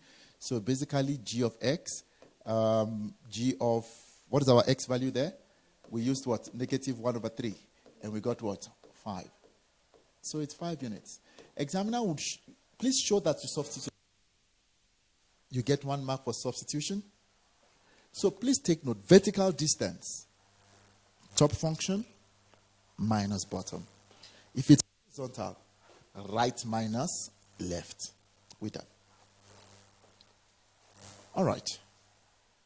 3.5. A new parabola is obtained. Right minus left for horizontal. So please make those notes. If it's vertical, it is top minus, or you can say top y minus bottom y. Why is it y? Vertical. If it is horizontal, it is right minus left. But what are we saying? Right x minus left x. Horizontal, we're talking about the x. Vertical, talking about what? The y. And with that. A new parabola is obtained when the y-axis is moved 2 units to the left. Okay, let's understand what the examiner has done. They didn't move the graph. Don't be confused. They didn't shift the graph. They shifted the axis. It means they shifted the axis. How am I going to explain that? The axis was. What does that? No. Okay, so check. Basically, you know what the examiner is doing. If the axis, please listen to this. The axis was shifted to the left. It's the same thing as saying the graph is shifted to the right. This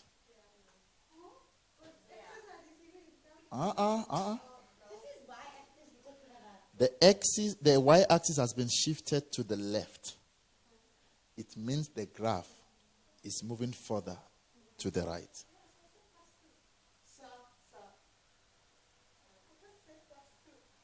Graph is shifting to the right.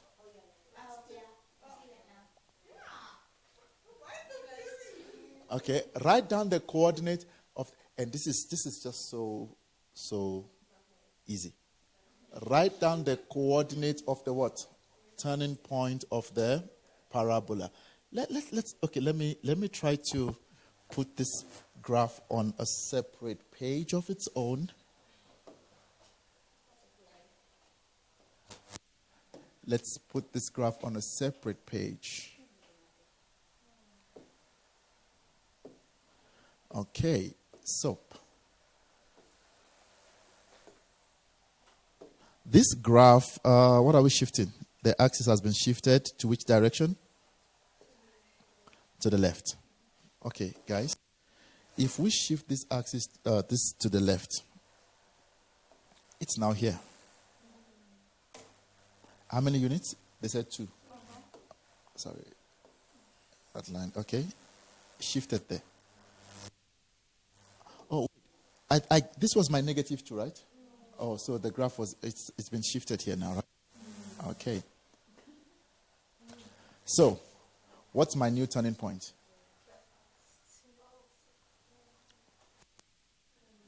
This was 0 before. Bonga, why is your face like that? The graph shifts. The axis shifts, so I've shifted. Not me who's shifting. It's the examiner. Now, we shifted 2 units to the left. It means the distance. This was my original turning point. How many units are here? 2. What's the new value of this point? It's possible. And the y value is what? 6.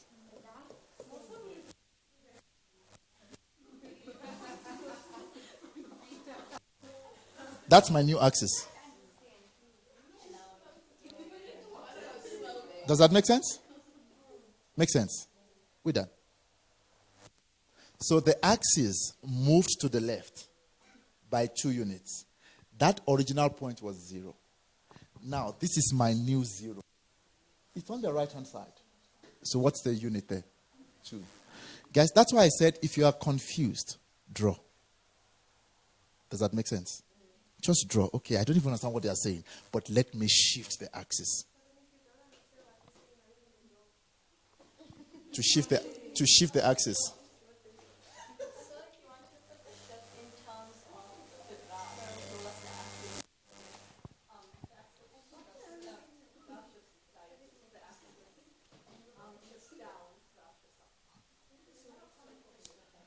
All right. A new graph P is obtained when F is translated 6 units down. Let's get F again. Guys, please don't read blah, blah, blah. No. Let's stop. So the axis stays in that question, right? You don't carry it on to the equation. No, you don't carry it on. If they wanted to carry it on, they would have named 3.5 as a function and refer to it. So a new graph P is obtained when f is translated what? 6 units down. What was our f of x, by the way? That's not our f of x. Yeah. You say you are lying. F of x is what? Negative 3 over 2 what? X squared. Okay, now 6 units down. What are we doing? Adding or subtracting? Subtracting. Subtracting the whole thing. Oh, so we're just subtracting what? 6. And that is now my P of what? X. What's your answer? P of x equals to what? Negative 3 x squared. We're done. Determine the what? Equation of... Now, do you see they're referring to that now? When they say P inverse. Now, we take P that we got and find the inverse. Okay? Okay, let's find the inverse. Okay, before we find the inverse, let's write as y equals to what? Minus 3 over 2 what? X squared. Make sense? Let's inverse it. X equals to minus 3 over 2 what? Can we simplify? That 2 must go up there, right? So what are we going to get? 2x. We're dividing both sides by negative. So it's... Are we okay? Are we all right? All right. Do you know why they are saying x should be less than 0? Because you cannot find the square root of a negative number.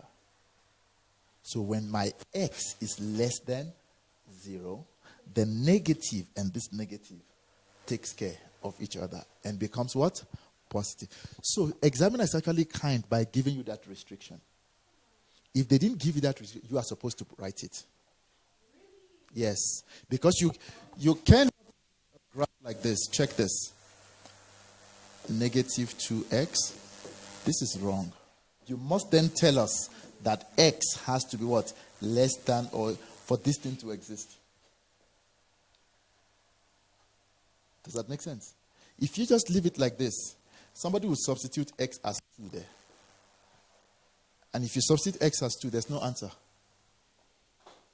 Because you cannot find the square root of what? It's called an imaginary number. You're still looking for square root of negative.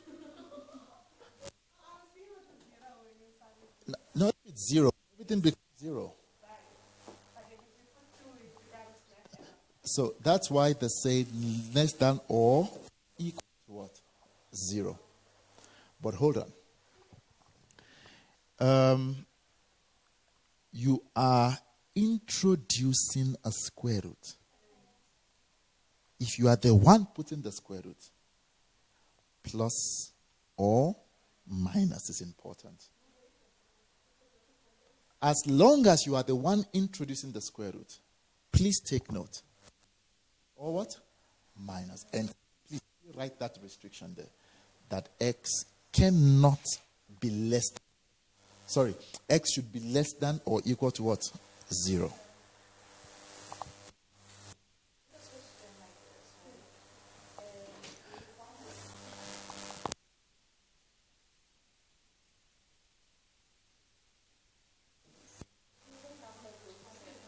Sorry? Yes. All even roots will be plus or minus. 4th root, 6th root, the 8th root, they should be plus or minus. Negative root? How do you give me something to write down?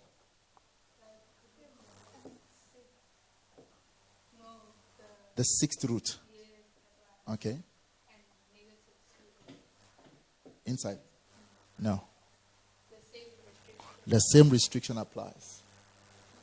Because you are saying you are multiplying even times. So negative will always give you what? Because it's even. So negative, negative, negative, negative, negative, negative. Each even pair will give you what? Positive answers.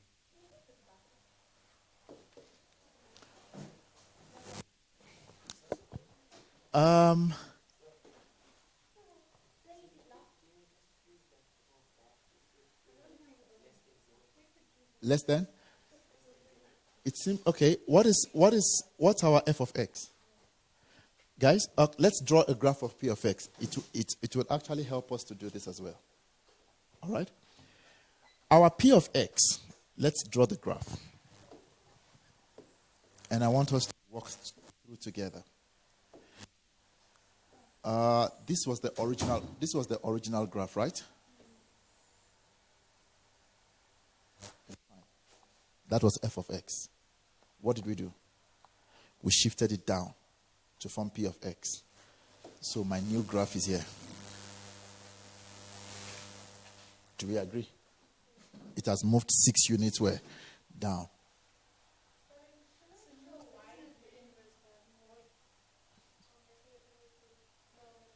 We just moved the graph. Guys, this is now my p of...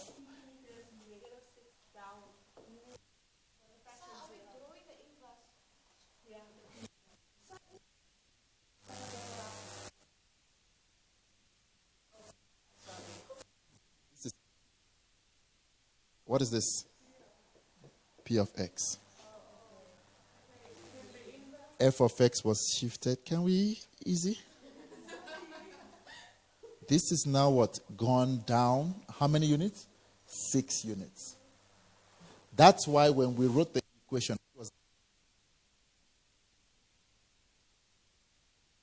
when we wrote this one, it was what? Negative 3 over 2 what? X squared. That's our p of x. All right? Now, if we then want to do the inverse of this, what will it be like? The inverse, if you are confused about the inverse, did we get an equation? What is our equation? That, right? Good. They said x has to be what? Less than or equal to what? 0. It means your graph, your graph is on the left-hand side. Is that okay? But you notice this is a full parabola. If you don't know how to find the inverse, it's very easy. Go back to your equation. Let me show you how to. Because I just don't want to draw the so that you'll be comfortable in an exam. What was our y inverse? We said y is equal to what? Plus or minus square root of what? Is it 2 over 3 or 3 over 2? Negative 2 over 3 what? X. But x must be less than or equal to what? 0. Let's draw. Okay? How do you draw? You just need a few points. You see, look at the shape of your graph. It's a parabola. All right? Your inverse must look almost like the same shape. Now, let's start. If you substitute x as 0, what's your y value? 0. Okay. So, x is 0, y is 0. Please substitute x as 1. Quickly. You're going to get an error, right? Do you know why? X cannot be what? Greater. Some of you still pick your calculator when there's a restriction. All right. Now, do you understand the restriction now, right? Good. When x is negative 1, what are you going to get? Substitute. It's going to be root of 2 over 3. Change that into decimal to make it easy for you to see. When x is negative 1. Decimals. 0,82. Right? Check this. X is now negative 1. What is your y value? 0,82. Plus or minus. So there are two values. So it's positive 0,82, which is there. And negative. Already, I don't know if you've seen your graph. When 0 value. Check your graph.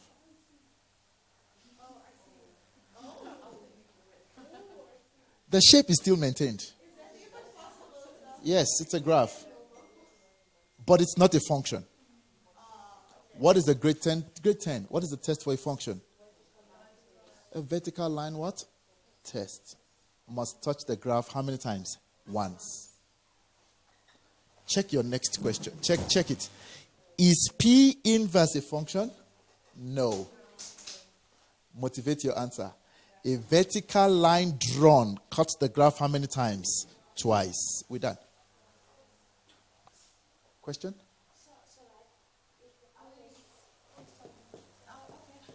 Sorry, it was just a realization. Okay. So, if like we were to restrict the graph, right? Sorry, vertical line cuts graph how many times? Twice. That's why it's not a function.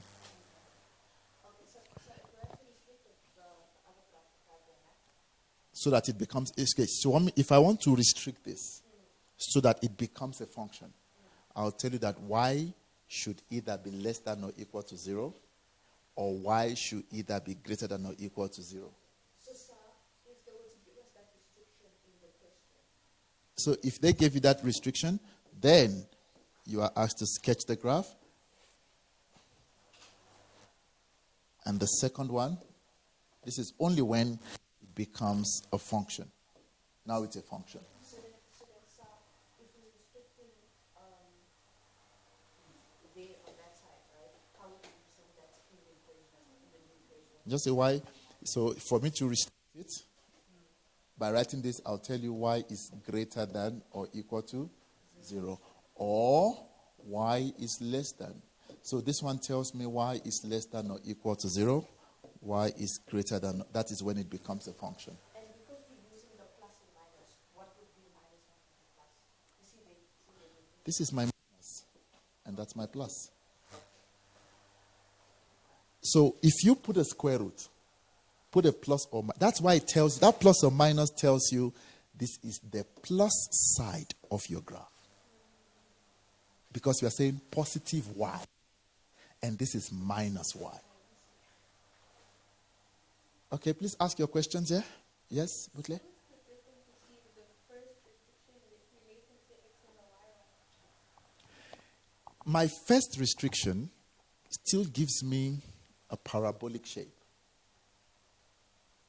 Because I was only restricting what? X. Do you see that my graph, when we sketched it, there was no positive side of x. But it still doesn't make it a function. So that still makes it a full. It still gives me a full parabola. Hence, the importance of your plus minus when you put the square. So to make it a function, you have to restrict y. Both x and y. So they restricted x for you. You need to restrict y. So to make it, can you see that here it's a function now? Why? A vertical line would cut the graph how many times? Once. Do you know why? You have removed that other part. And that only happens when you restrict y. In this case. Here, again, what happens? I have removed the top part. It's no longer there. That's what we mean by what? Restriction. You are saying draw the graph, but don't draw the positive value of y. Draw the graph, but don't draw the negative. Because once you draw both positive and negative value, it's no longer a function. And that goes back to plus or minus when you introduce what? A square root. So, sir, if we were to restrict the parabola, right? And then now we have to do the inverse, right? Do we do the opposite of what the parabola is being restricted by? If you are to restrict a, The parabola, this one, the normal one. Right? yeah. And now we want to find the inverse. Do we restrict it? Do we do the opposite of that? If they said you should restrict such that it's a function, then you have to restrict and do the opposite. But like, let's say the question already, the parabola is being restricted, right? And now it has to find the inverse, right? That's what we did. No. This is not being restricted. So like it's half of it. It's already been restricted. That's a restriction. Oh, so the parabola is being restricted. Once they do this, all right, so that's a condition. They said in the interval x is, but that restriction is incomplete. It doesn't still make it a function. So if you want to make it a function, you have to restrict the y now. So, like, this our original parabola, right?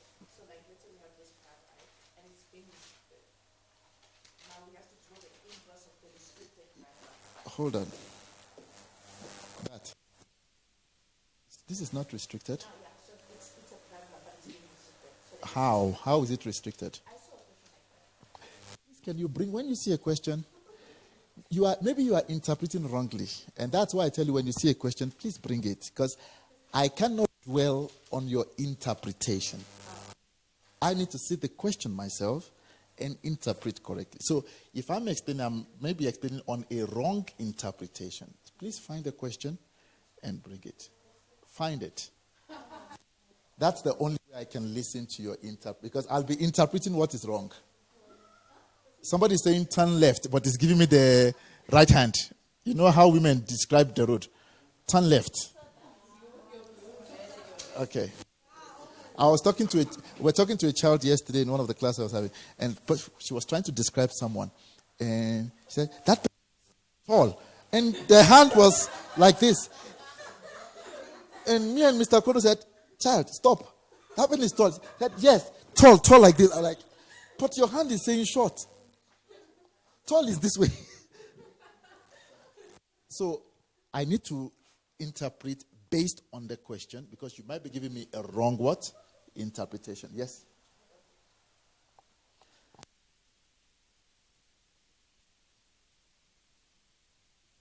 All right. Now, can we go to 3.9? Graph G is a tangent to h of x. Okay? People? Graph G is a tangent. Do we have G at all? Yes.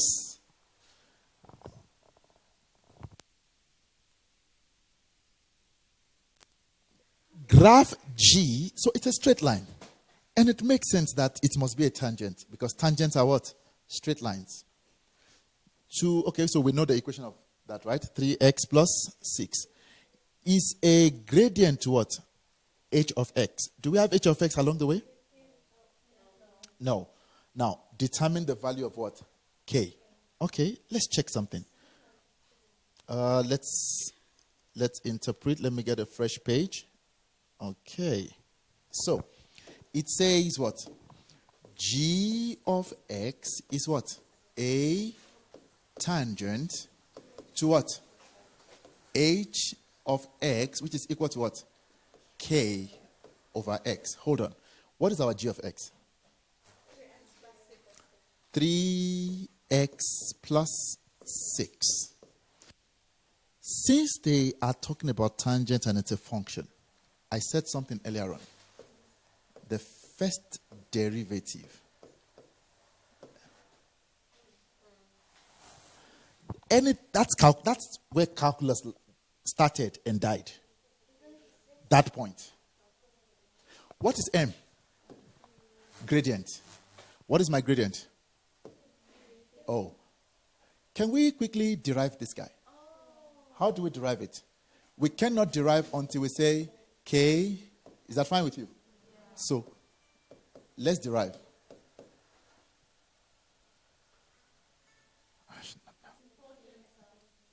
Now, let's derive. What do we have? Negative what? K.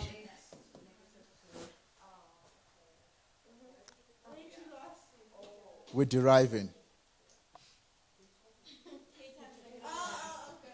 But this is now equal to what? 3. Okay, so we know that negative kx that is equal to what? 3. Are we okay? But the question is, what is my x value? Because it's a tangent. But we need both the x and the what? And the y value. We're looking for k. Check the question again. It says, let's see. Determine the value of what? K.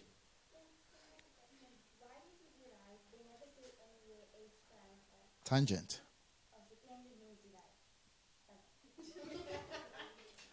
You are not, that means you're not following. What did we write there? The first derivative is equal to what? What is m? Do we have? Yeah, so we're done. Y equals to what?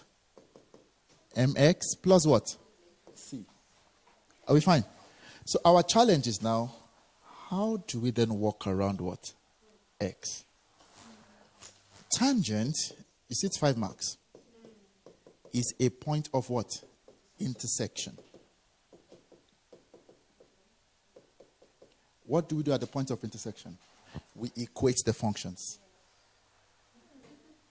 So we are saying tangent, equation of the tangent, y value of the tangent is equal to y value of what? H of x. I don't know if it makes sense. We equate. When two graphs touch, we equate. What is the tangent? 3x plus 6 equals to, what is our equation? K over what? X. H of x. Use which one? That's the derivative. All right? Now, let's try something here. It's 5 marks. Look at this. This can be written as what? Negative k over what? X squared equals to what? Is that fine with you? If 3 equals to that, can I change my 3? Yeah. What do we have? Negative k over what? To what? Let's multiply everything by x here. What do we have? 3x squared plus 6 equals to what? Do you notice? Sorry, plus 6x. Do you notice I have 2 equations and 2 variables? Are we together? I have this equation 1. It has x and k. I have equation 2. It has x and what? K. The question is now, we need to find a way of getting what? K. So we might need to get x first and substitute. Let's make it easy for everyone. What do you want us to substitute? K. Okay, so negative k equals to what? 3. Okay, let's do this. Is it fine with everybody first? So what is negative k? 3x squared. What is k therefore? Minus 3x squared. Can we bring it here? So what do we have? 3x squared plus what? 6x equals to what? Negative 3x squared. The only variable left is what? X. Can I bring it, this one here? 6x squared plus 6x equals to what? 0. Make sense, everybody? Okay, what's common? 6x. 6x into bracket. X plus 1 equals to what? It's either 6x equals to 0 or x plus 1 equals to x equals to 0, which can, okay, it's possible, or x equals to what? But the negative 1 is, because this is a hyperbola, it's k over x. Our asymptote here simply tells us x equals to what? 0. What's the hyperbola? What's the asymptote there? Asymptote is not 0. X equals to 0. Okay? But hold on. Can we then get the value? All right. Let's try to substitute there. If we substitute that. Okay, fine. Don't cry. Okay. If x is 0, then k is 0. That will not work for us, right? Because k is the numerator. It must be a value. So we can only use x equals to what? Negative 1. So k equals to negative 3 into negative 1 squared. What's your k?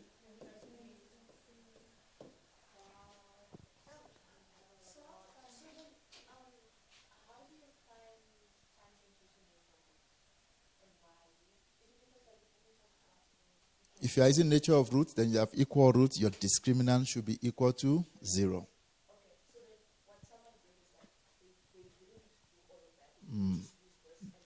The nature of roots by bringing in k. So there will be k here already. You create an equation and get k. Yeah. So from here, let's try it. 3x squared plus 6s. Do wait 1 second. Before we go on, guys, we got 3x squared, right? When we equated. Remember we equated here, right? So we got 3x squared plus what? 6x minus k equals to what? 0. What are we saying? Tangent is a point of intersection. And what does that mean? It means they have what? Equal what? Roots. And what is this? Discriminant is equal to? All right.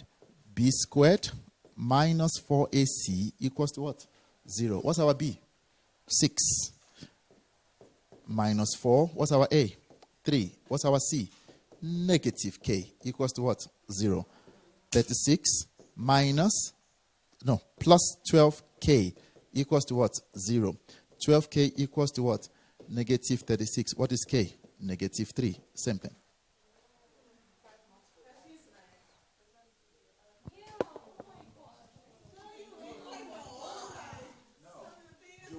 You must understand what a tangent means.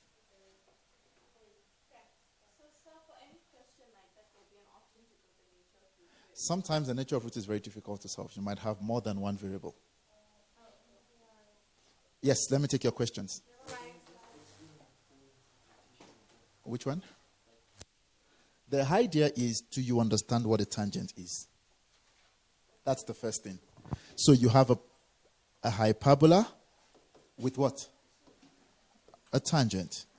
Please take note of that point. It's a point of intersection.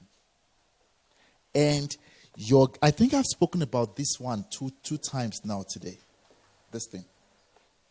That's where calculus started, and that's where calculus ended. Every time you are doing first principles, that's what you are looking for. Do you know you are looking for gradient? First principle is gradient. So, my y equals to 3x plus 6. What is my m? 3. And I know that h prime of x equals to what? M. H prime. Can we derive that? Give us that. Equals to that. I am stuck because I've got how many equations? 2 equations. Then I remembered again. The tangent is a point of what? Intersection. What do? We equate. So we equated. Again, how many variables do I have? 2. The rest is simultaneous equation to get my that. Secondly, at the point of intersection, we can use what? Equal roots. The discriminant is equal to what? 0. B squared minus 4AC. We get now our K again. So it's all about understanding the concepts of mass.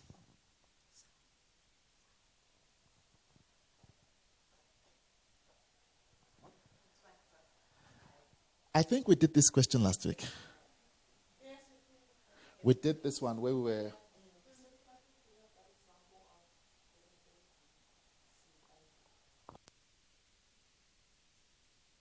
Okay, so we are on now cubic functions, right? Guys, we dealt with functions. We've dealt with functions. Somebody was talking about log functions. I think I dealt with it as well. Knowing the restriction of logs and your inverse. After that, you shouldn't have a problem with functions if you would go through all of that. So this was done. Okay. Someone said this was...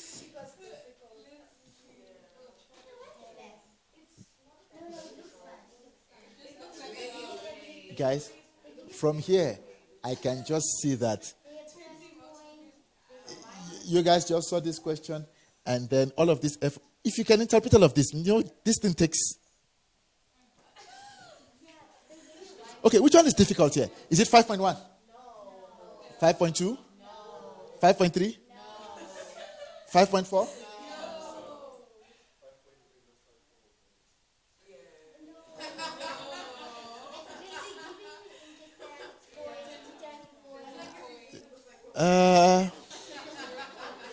You said November what?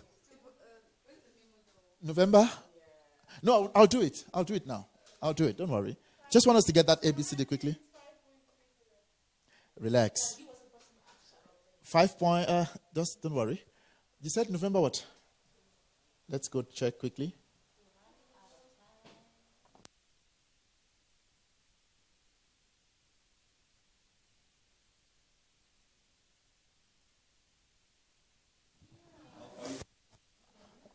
All right. I was talking about the A, B, C, D thing.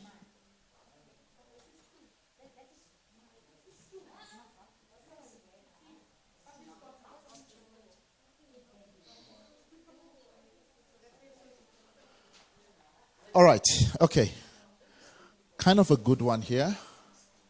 Let's see if we can run through this quickly. And then we go back. This shouldn't take us. Okay, please, people, let's not make noise. We really run out. But we did what was worth it today. Given a certain function, the derivative is given as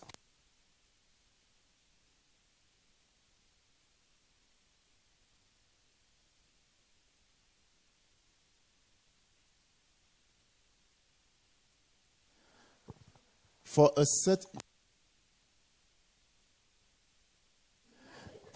certain function f, the derivative is given. They've given us a derivative. We don't underive. Calculate the what? X coordinate of the. What does stationary point mean? Turning point. Please interpret. How do we get turning point of a cubic function? You see, once you start saying you derive once, I have a problem. First derivative is equal to, because when you say derive once, somebody's going to derive that thing.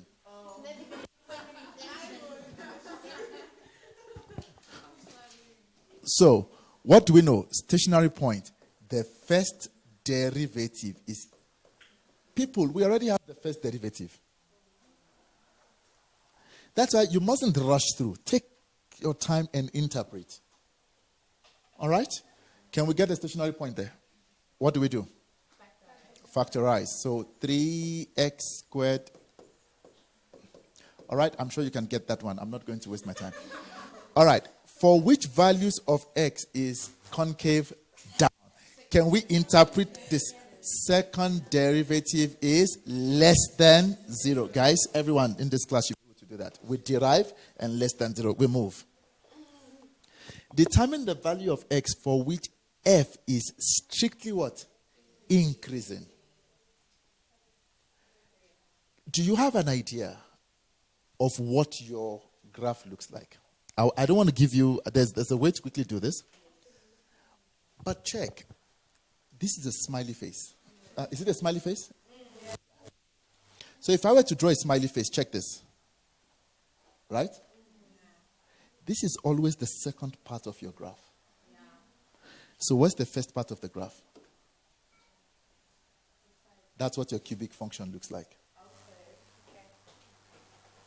So you said that's the first part. The second part, because remember, when you derive this, you are deriving something positive. So this, you see, this is a parabola, is always the second part of your graph. So I know that, okay, that's a parabola there. It basically represents the second part of my graph. So my graph looks like this.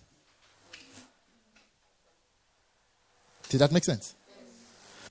Second part is the derivative. So why is my graph increasing? And there. Do you notice my graph is increasing here? And my graph is also increasing there. Do we know this turning point? Oh, you will have gotten it from there. So, negative? X equals to negative 3 or x equals to what? Oh, so x is greater than 1 over 3 and x is less than negative 3. Make sense?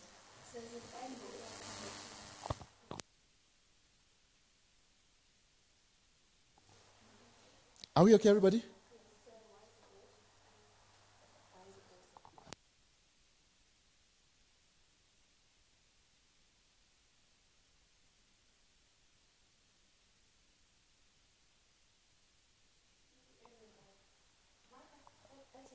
Okay, in this case, let's say, determine the values of x for which f is strictly what?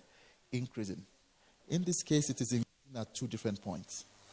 So, the end. Because 1 point, no, where is it increasing? It's increasing when x is greater than 1 over 3. And decreasing. Graph is increasing here. Listen, or is used mostly when you factorize. The reason why we use or here is because you are saying 2 brackets is equal to 0. So if I'm multiplying A and B equal to 0, it's either A is 0. If A is 0, my product is 0. Or B is 0. But sir, if you would write this in the other notation, use the union. No, don't use union. Intersect and union.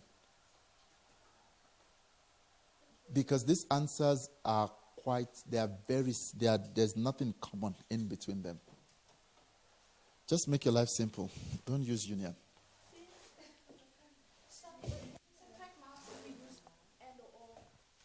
They will subtract mark if in question 1, you are every time you are solving equal to and you say and, it's minus 1. Okay, I know this order, but I never knew you had to say and. I never knew there was and in Mary, I did send a lot of question papers. You can find as many as possible. In this case, I can say and because it's increased. How many points is this thing increasing? At how many points? 2. That point and that point. The graph is increasing. It's one graph. So if I use all everywhere, Don't use it. Here you are using and. The first one is in or. Why? When you are check, I explain this. You cannot say A and B is equal to 0. It's either A or B is equal to 0 because you are multiplying. Here we're not multiplying. Can I move on? It is further given that f of x equals to ax cubed plus bx plus cx plus d. F of 0 equals to negative 18. That's where your problem is. Interpret that. This is x. Because we normally write this as that, right? Equals to what? Y. It means x equals to what? 0. Y equals to. When is x equal to 0? When do we say x equals to 0? Done. Already I have my y-intercept. My d is negative 18. It's a matter of interpretation. Where is x equals to 0? At the y what? Do you notice if I substitute 0, 0, 0 here, I'm only left with d. So already I'm done. My d is negative what? 18. Without even calculating.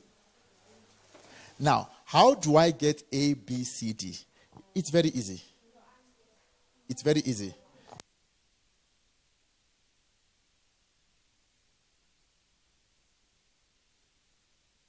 Y equals to ax cubed plus bx squared. No, I'm tired of saying don't underwrite, but if you understand it that way, it's all good. Now, what do we have? They derived this equation. So let's derive it as well. What are we going to get if we derive? dy dx, what will it be? 3ax squared plus 2bx plus what? C. Hold on. They gave us this equation that they derived. What is it? 3x squared. 3x squared plus 8x. Compare. My C is negative 3. Already I have C and D. Compare. 3a equals to 3. What is A? 1. Compare. 2b equals to 8. What is B? 4. C. I got D earlier on. 5 marks.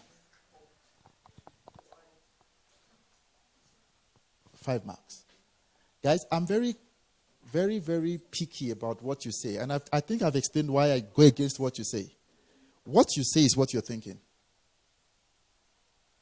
That's how powerful words are. So I will quickly interject you if what you are saying is wrong.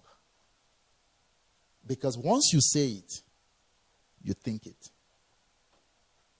If I want you to see something now or think about it, all I need to do is to say it. There's no electricity now. All of you saw this place in your mind as black. It's as simple as that. It's as simple as that. So be careful. That's why when you interpret what I say, stop. Biggie, sometimes when people say, Biggie, don't even start. Because I know whatever you're saying. So please, when I started, we don't underive. That's my first statement. There's nothing like that. You rather use the word integrate, which is above your grade at the moment. So please, I'm very picky about words. It tells me what you are thinking.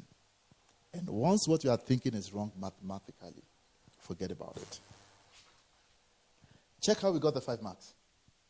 Easy. Easy.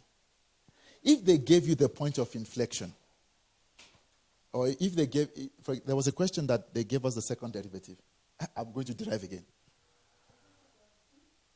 There was a question where there was a second derivative. This one is first derivative. They gave us a second derivative. No problem.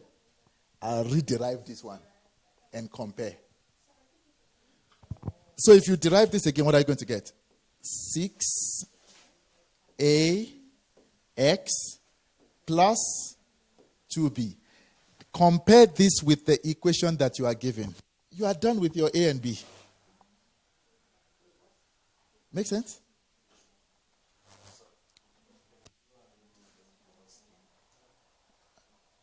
Use the same principle. Please find it. Guys, if I need to find, I need to go through all my question papers. No. And that's why I would say, if you find a question, what do I say? Send it on the group quickly. It's easier for me. It was easy for me to go here. Why? She told me it's what? November. And I just went there. Now, if I have to find that question, check, I'll have to go to 2016, 2017. Maybe the question is in 2025. Now we have to go through from 2016 up until that. Before we know it, lesson is over. Let's look at this one. Some of you said this is scary. Let's go check. Guys, I'm not going to do 5.1, but I want to show you something very lovely. Let me just show you something. Guys, if I ask you to expand x plus h squared, what will you get? X squared plus?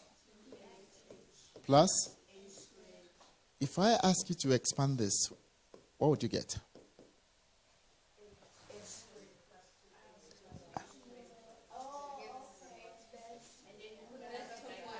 All right. Can I save you?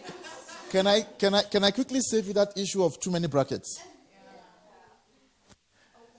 Watch this. Listen.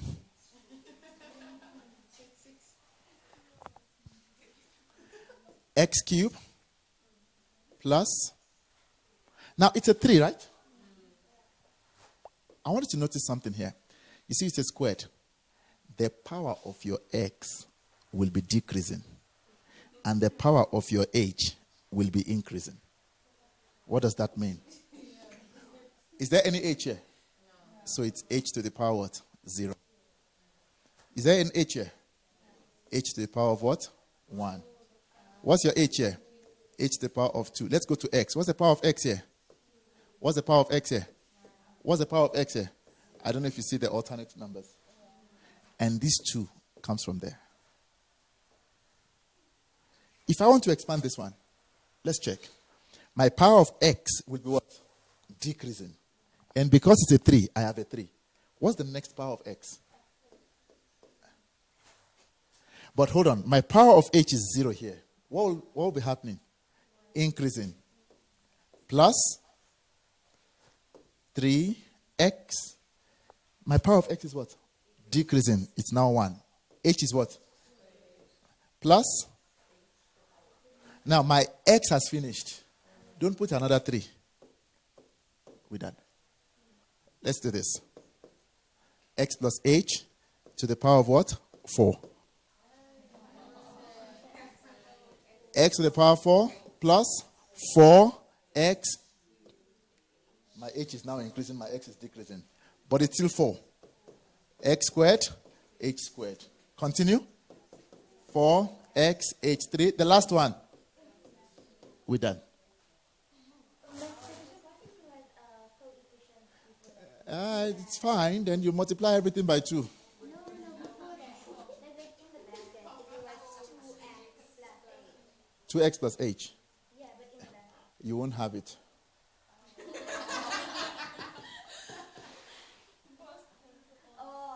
And you are replacing x with what?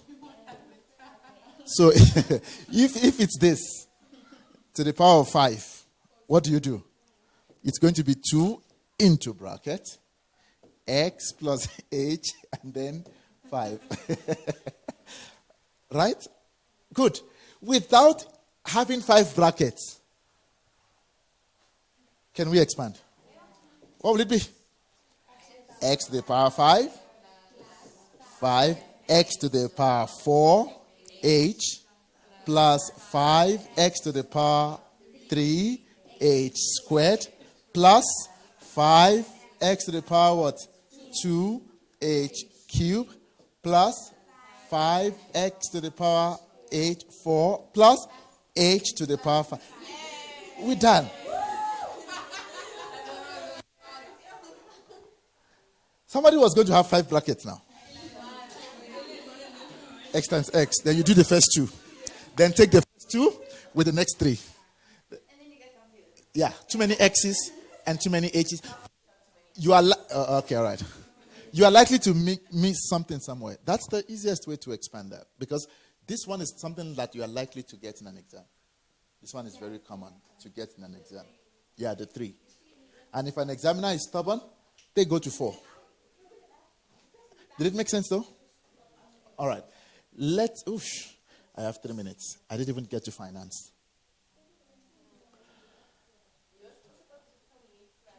'28 slides. Already I'm on slide 28 though.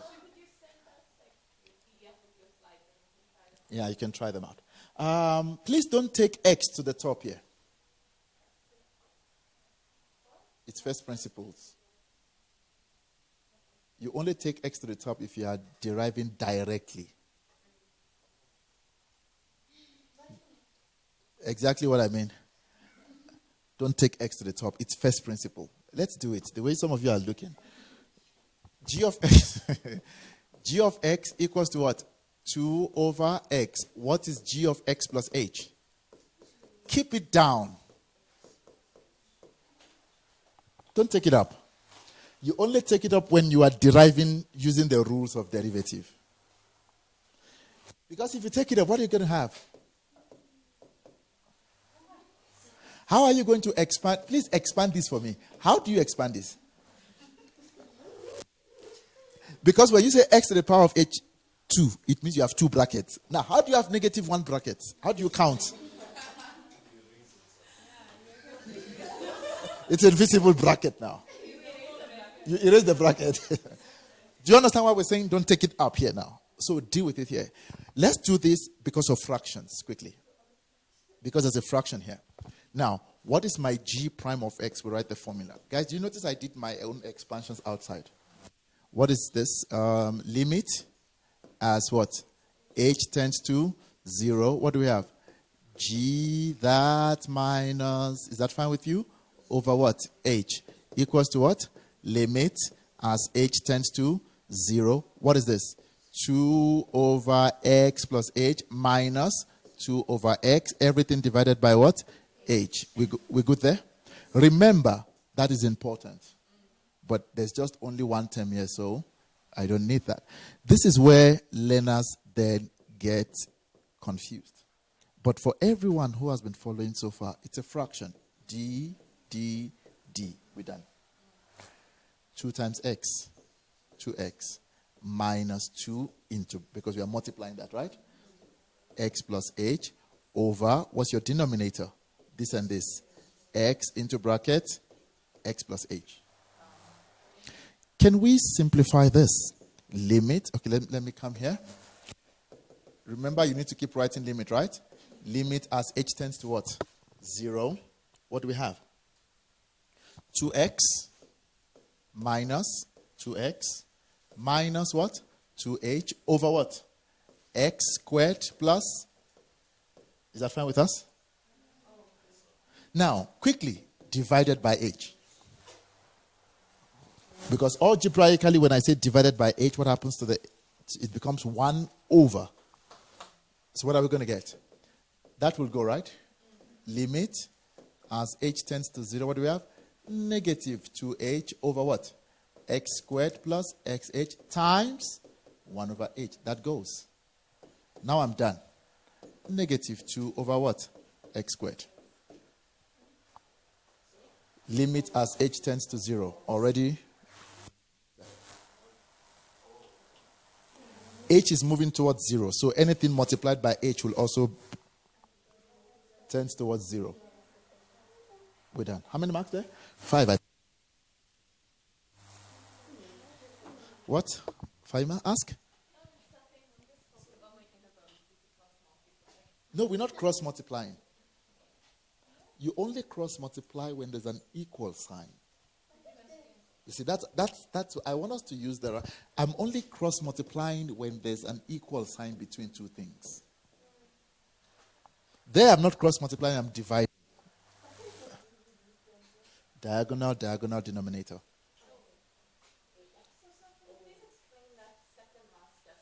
Okay. Let's multiply all the top. Numerator times numerator. What do we have? Negative 2h times 1 over h into bracket x squared plus. That's what we have. Now, why am I having equal to? Yeah. Top. But there's no equal sign. Now, h divided by h. So, negative 2. Remember, h is tending to 0. All of this. What do we have? X squared. 5 marks in the bag. Please go try this. I'm just going to quickly interpret this for you. Can we interpret this? What does this mean? Because I think this is where a lot of us ask. This is what we're scared of. Hold on.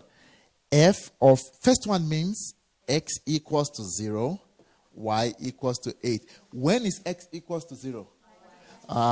We are done there. Y what? Intercept. Check this one. F of 4. Whatever is in the bracket is your x. So x equals to 4, x equals to 1, and y equals to. When is y equal to 0? We are done. X what? Intercept. Look at the next one. F prime of x. That's in the bracket is always x. But what do we know? F prime of x equals to 0 is the turning point. So, number 3, we are talking about what? Turning point. Where is the graph turning? X equals to 3 and x equals to 1. Number 4, f of 3 equals to 8. They are giving me an extra point on the graph.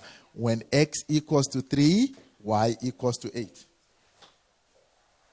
You have all of these points now explained out. Sketch the graph of f indicating the turning point and the point of intersection on the graph with the what? X-axis. Do you notice there are 2 turning points? Watch what I'm going to do. Let's sketch the graph quickly. I'll take your question just in a moment. Let's sketch the graph. Watch this. Can we go specify all of these points? I'll be done right now. When x is 0, y is equal to 8. Is somewhere there. We agree? So we are done. Check this. X-intercept, there were only 2 of them. 4 and 1. Okay, so 1 and 4. We know that our what? X what? Intercept. Turning point. X is also 1. Oh, so the graph is turning there. Beautiful. 2 points. And what? 3. X equals to 3. Turning point there. Right? Do you see your graph already? Yeah. My graph is like this. Okay, hold on. Wait. I'm just showing you the shape already. Because, can you see it? When x is 3, y is what? 8. Oh, so Okay, let's do that point. 3. So my graph must pass through that point. I don't know if you see your graph. How many marks? 3 marks.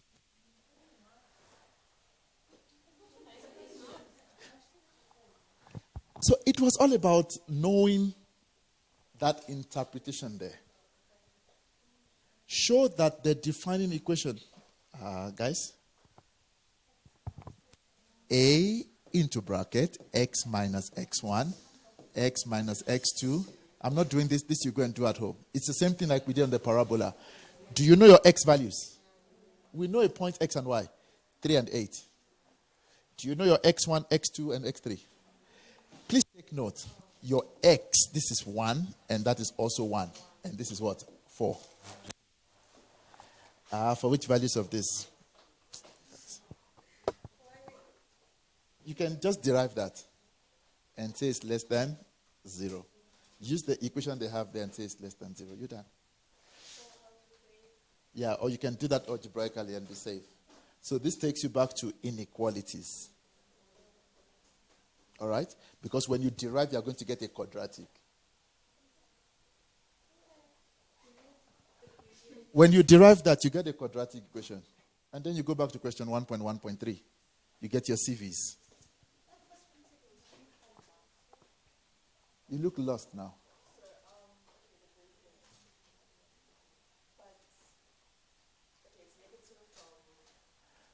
Why are you talking about gradient?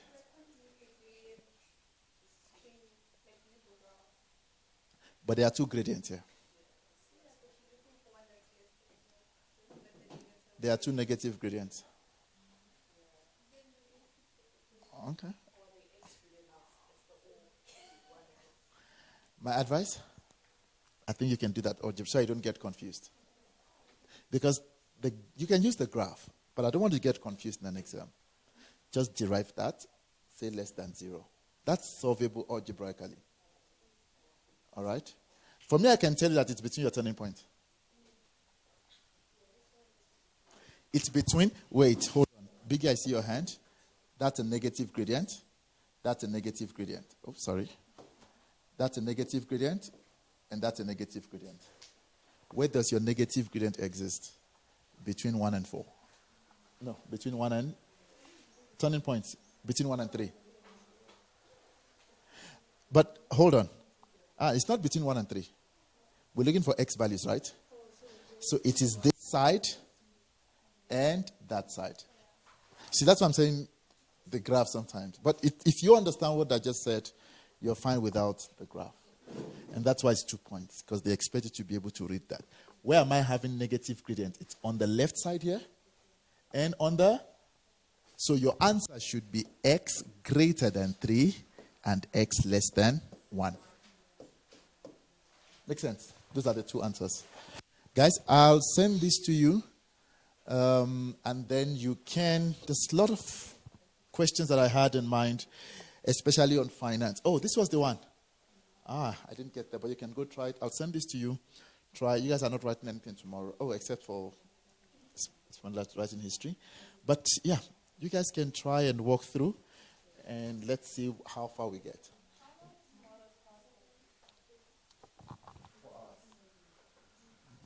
All right, guys, I will stop here because there's going to be load shedding very soon. So, but yeah, wow. Can I just wait for it to be 3 hours? It's 2:59, 44.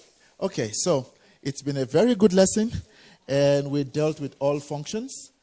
And yeah, so tomorrow make sure you keep working so that you can then get all of this done. And we did all your questions. Good night. 3 hours.